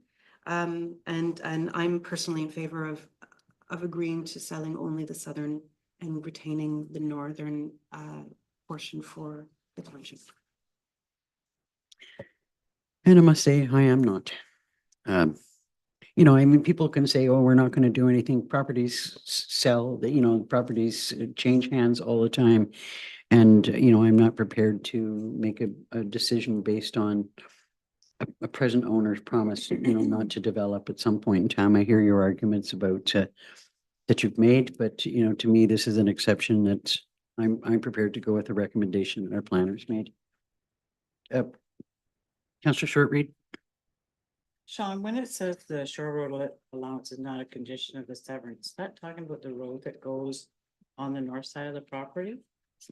No, it's speaking about the shore road allowance on both the south and north side, and the condition of the severance was only the selling of the southern portion. That was the county's wording, not, I don't believe that came from the township. So when we received the application, it was explained at that time, they would have to purchase the entire shore road allowance and not just the southern. Okay. Any other questions? Could I have a mover and seconder for the resolution? I'm sorry, it sounds like there's one who would like to sell and the other not. I wonder if we could hear from the others so we know how the. If there's any other questions, they don't have an opportunity to speak. Councilor Richards. Just so I'm understanding, the county made a recommendation to only sell the southern portion, but we are insisting that the entire be purchased? So that the county is the approval authority for severances, so they can add whatever conditions they see fit to that. So the specific wording, it's not one that one would commonly see, to just be a portion of the shore road allowance. So I'm not exactly sure where that came from, but when reviewing it against the township policy, it should be the entire shore road allowance and not just a portion thereof. We're following the township's own policies.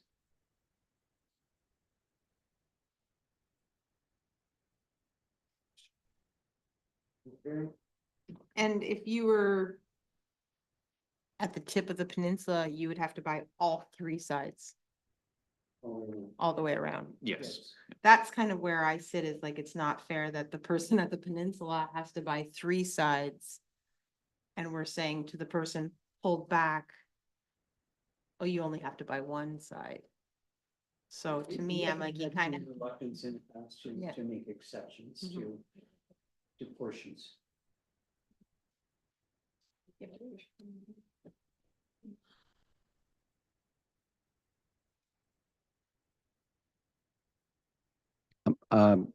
Did we get a mover and a seconder?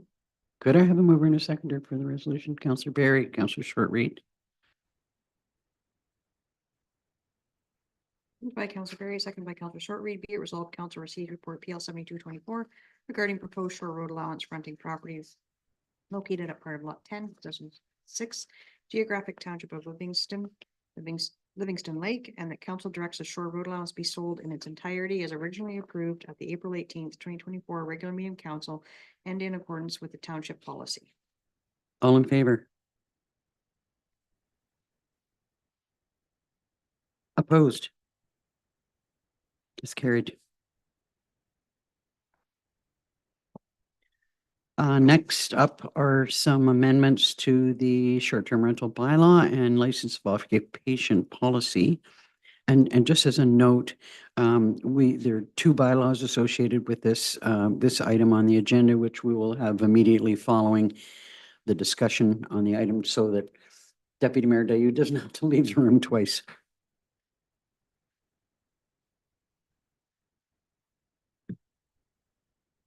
Over to you. Thank you. Yes, so this is the short-term rental bylaw coming back to council with some minor amendments, as well as the addition of the expedited license of occupation policy. I'll first speak to the amendments to the short-term rental bylaw, as they're fairly straightforward, and then we can discuss the license of occupation. So the first change to the bylaw is the insurance requirements, so just some minor clarification around that. The original bylaw spoke to it having to be a commercial policy, which was not in line with the other bylaws that have been passed, and understand there's some additional costs and challenges associated with getting a commercial policy. So that's been amended to eliminate that commercial component of it. And then also in discussion with the environmental manager, we've added some wording with respect to waste management and putting the onus on those operators to have a proper plan in place to adequately deal with the waste created from the renters of these properties. I was sort of based it on a discussion that we had earlier today about fireworks. That I believe that this short-term rental policy lists those things that we wish the owners to make the renters aware of. that might be, you know, if we're going to make a change to the bylaw, that we could add that at this point in time rather than doing it separately, but look for comments. That I guess what I'm saying is to make the renters aware of any existing policy that's in place, so that gives us room to, if we change their policy about that, they're still required to do it. So Go there ahead. is a form that every renter will have to sign off on that lists certain, obligations of the renter. So we could amend that without having to amend the bylaw. Oh, okay. So yeah, we can certainly make that change. Okay, perfect. So any questions on that? All right, then the license of occupation policy. Yes, so as council will recall, staff were directed to develop a expedited license of occupation policy for situations where a short-term rental, just the dwelling itself, is partially or wholly located on the shore road allowance. So that is attached to my report. The intent, or sorry, so the intent is to delegate that approval to staff. I think in the bylaw right now, it does say that the mayor and clerk would be the ones signing off on this. So I would suggest that we change that to the mayor, clerk, or designate. That way it could be staff. Unless. council wishes So it we're to- still, if the unit that's being rented, or the cottage that's being rented is wholly or partially on the shore road allowance, there is still a requirement for them to enter into the process to buy the shore road allowance at some point. In the interim, they can take out a license of occupation until the process of acquisition has gone through, just for the public's clarity. Yes, so to be perfectly clear, they will have to apply for this expedited license of occupation, as well as to purchase the short road allowance at the same time. And they have to finish the closure or the purchase of the short road allowance within 5 years, because the license will expire after 5 years of it being entered into. Questions? Okay, so we have a mover and a seconder to approve those Oh, recommendations. and sorry, one Sorry. more question of council is, the template that we received does have a requirement for $5 million liability insurance. And I know council in the previous license of occupation policy wanted to reduce that, so. To 2. Yeah, so I would just seek council's clarification if they would like that to remain at 5 or reduce it to 2 to be in line with the other policy. No, I think we were in agreement that we wanted it to reduce to 2. That council's in agreement with that?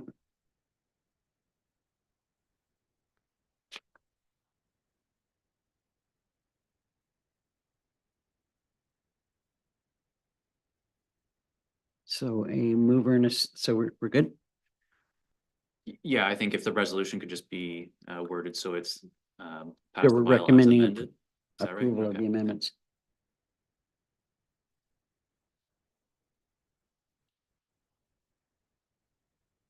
Mover and a seconder? Councillor Shortreed, Councillor Barry.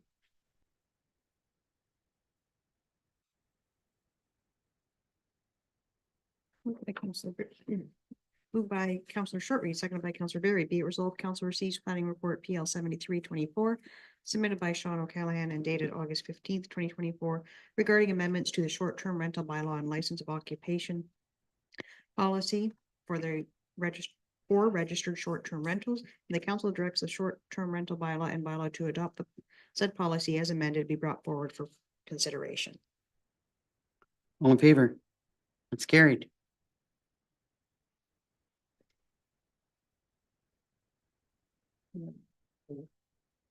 So resolution for the short-term, mover and a seconder for the resolution for the short-term rental bylaw amendment.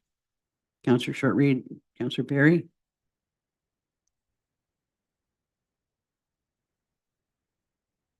Moved by Councillor Shortreed, second by Councillor Berry. Be it resolved that the following bylaws be received and read a first time, consider read a second and third time, and finally passed with the corporate seal affixed.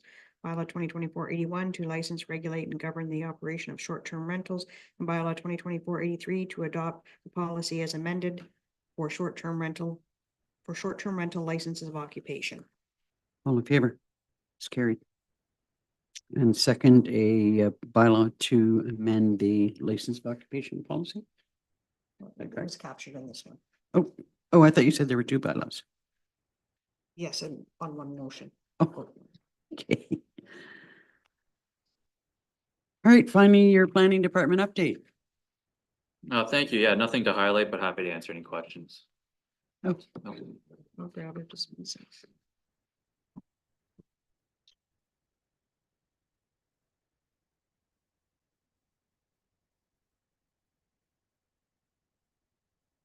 thanks, Julie.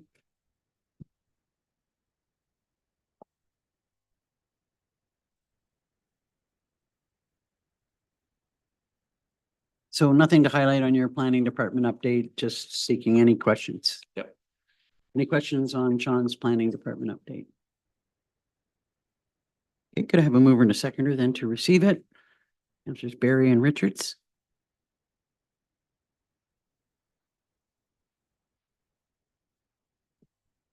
Moved by Council Barry, second by Council Richards. Be resolved, Council receives planning report PL 7424 regarding monthly activities for information. All in favor? That's carried. Thank you, sir.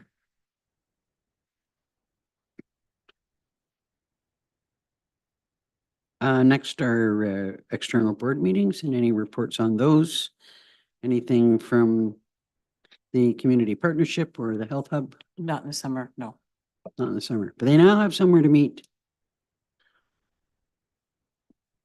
Anything on Upper Trent Water Management? There's been no meeting for either the Upper Trent or the Muskoka watershed.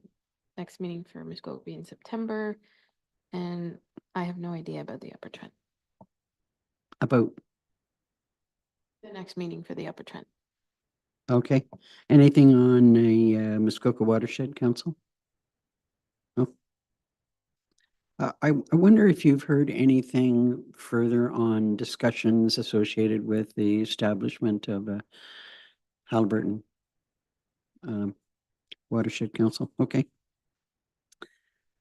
OPP detachment, I guess there's nothing much really to report. We still haven't got a date set for our first detachment board meeting. Look forward to that. I'm not sure if you're all aware that we have lost, having only just gotten our full-time new detachment commander, we have lost him and have an interim detachment commander, whom I have spoken with, but I have not met yet, and look forward to meeting her at our detachment board meeting whenever that takes place. I did speak to her about additional patrols on North Shore Road in particular, but you know, throughout the township, and they'll do their best. I mean, they get multiple requests at this time of year. There's so much more traffic than normal. That's pretty much all I've got to report there. Go ahead.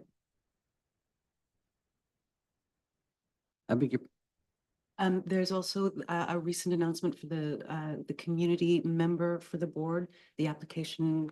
Oh, there's the format, call for the call community. for new Yeah, community there is a members. call that's gone out for people who are interested in being on the board to submit their applications and basically their qualifications and general interest and suitability. So it'll a reasonably quick turnaround on that. So it'll be interesting to see what we get for a response.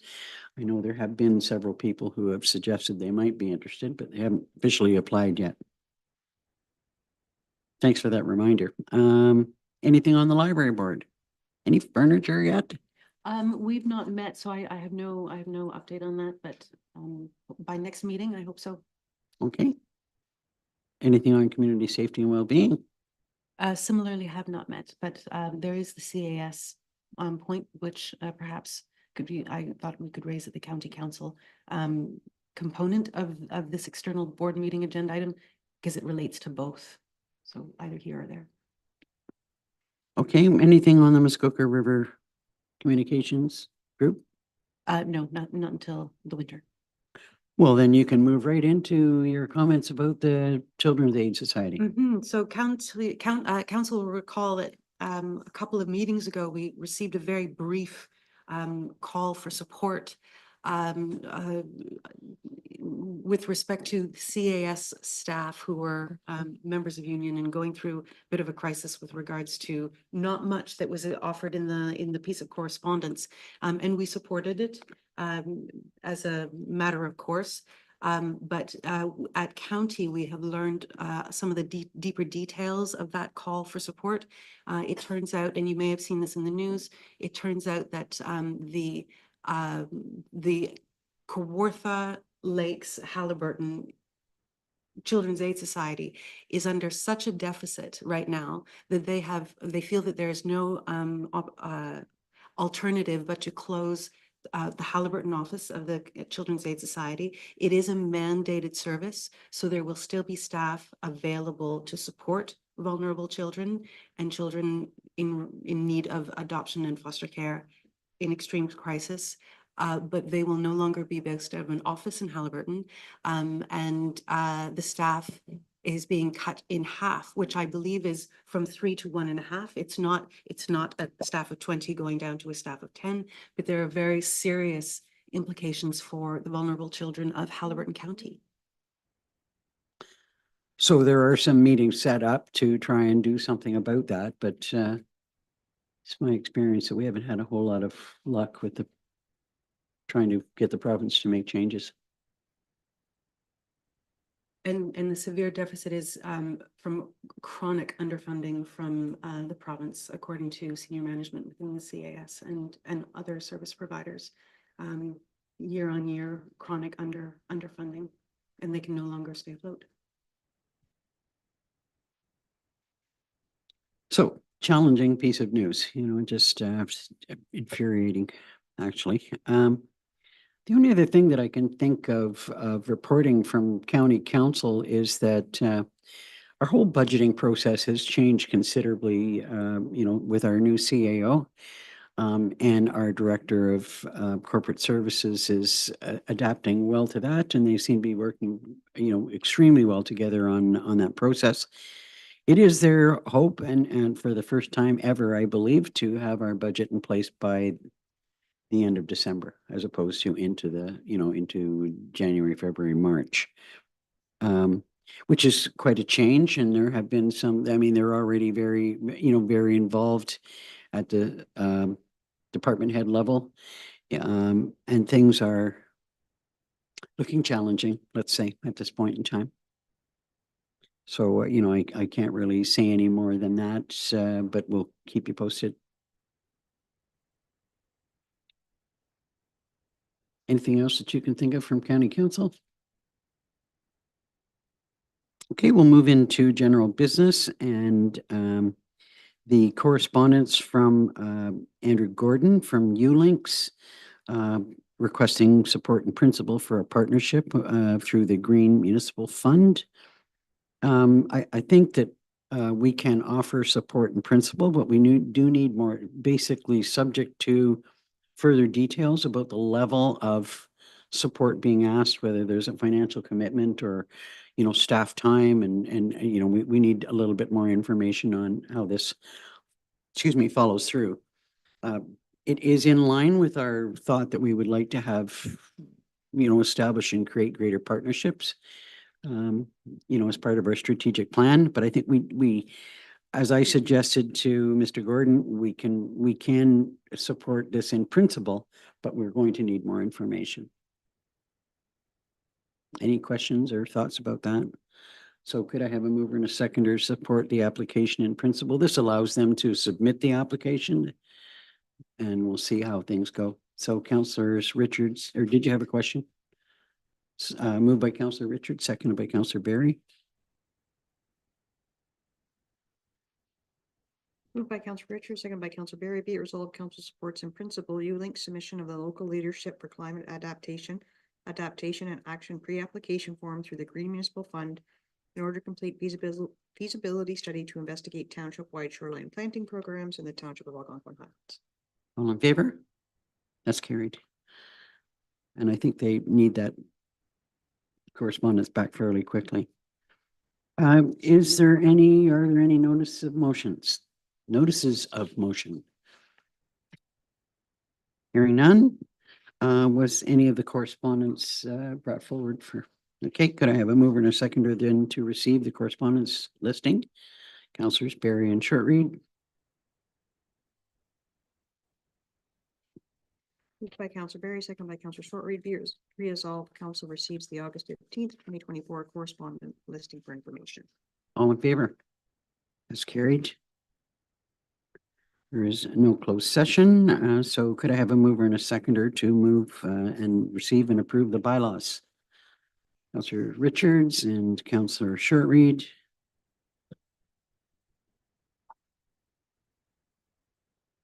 Moved by Counselor Richards, seconded by Counselor Shortreed. Be it resolved, the following bylaws be received and read the first time, considered read a second and third time, and finally passed with a corporate seal. 2024-72 to adopt a routine disclosure and active dissemination policy. 2024-75 to close a portion of the shore road allowance Barrie. 2024-76 to close a portion of a shore road allowance Richmond. 2024-77 to close a portion of a shore road allowance Steele. 2024-78 to close a portion of a shore road allowance Shields. 2024-79 to close a portion of a shore road allowance Davies and Luther Holdings, Inc. 2024-80 to close a portion of a shore road allowance Berlit. 2024-82 to authorize an application to Infrastructure Ontario for financing Public Works Garage. All in favor? It's carried. Could I next have a mover and a seconder for the confirmatory bylaw?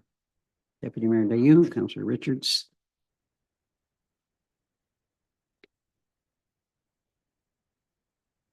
Moved by Deputy Mayor Dayu, seconded by Councillor Richards. Be it resolved that bylaw 2024-84 being a bylaw to confirm the proceedings of council held during its August 15th, 2024 regular meeting be received and read a first time, considered read a second and third time, and finally passed with the corporate seal affixed. All in favor? It's carried. Motion to adjourn. Councillor Shortreed, Councillor Barry. Moved by Councillor Shortreed, seconded by Councillor Barry. Be it resolved, the meeting is hereby adjourned at 1:43 p.m. All in favor? That's carried. Thank you.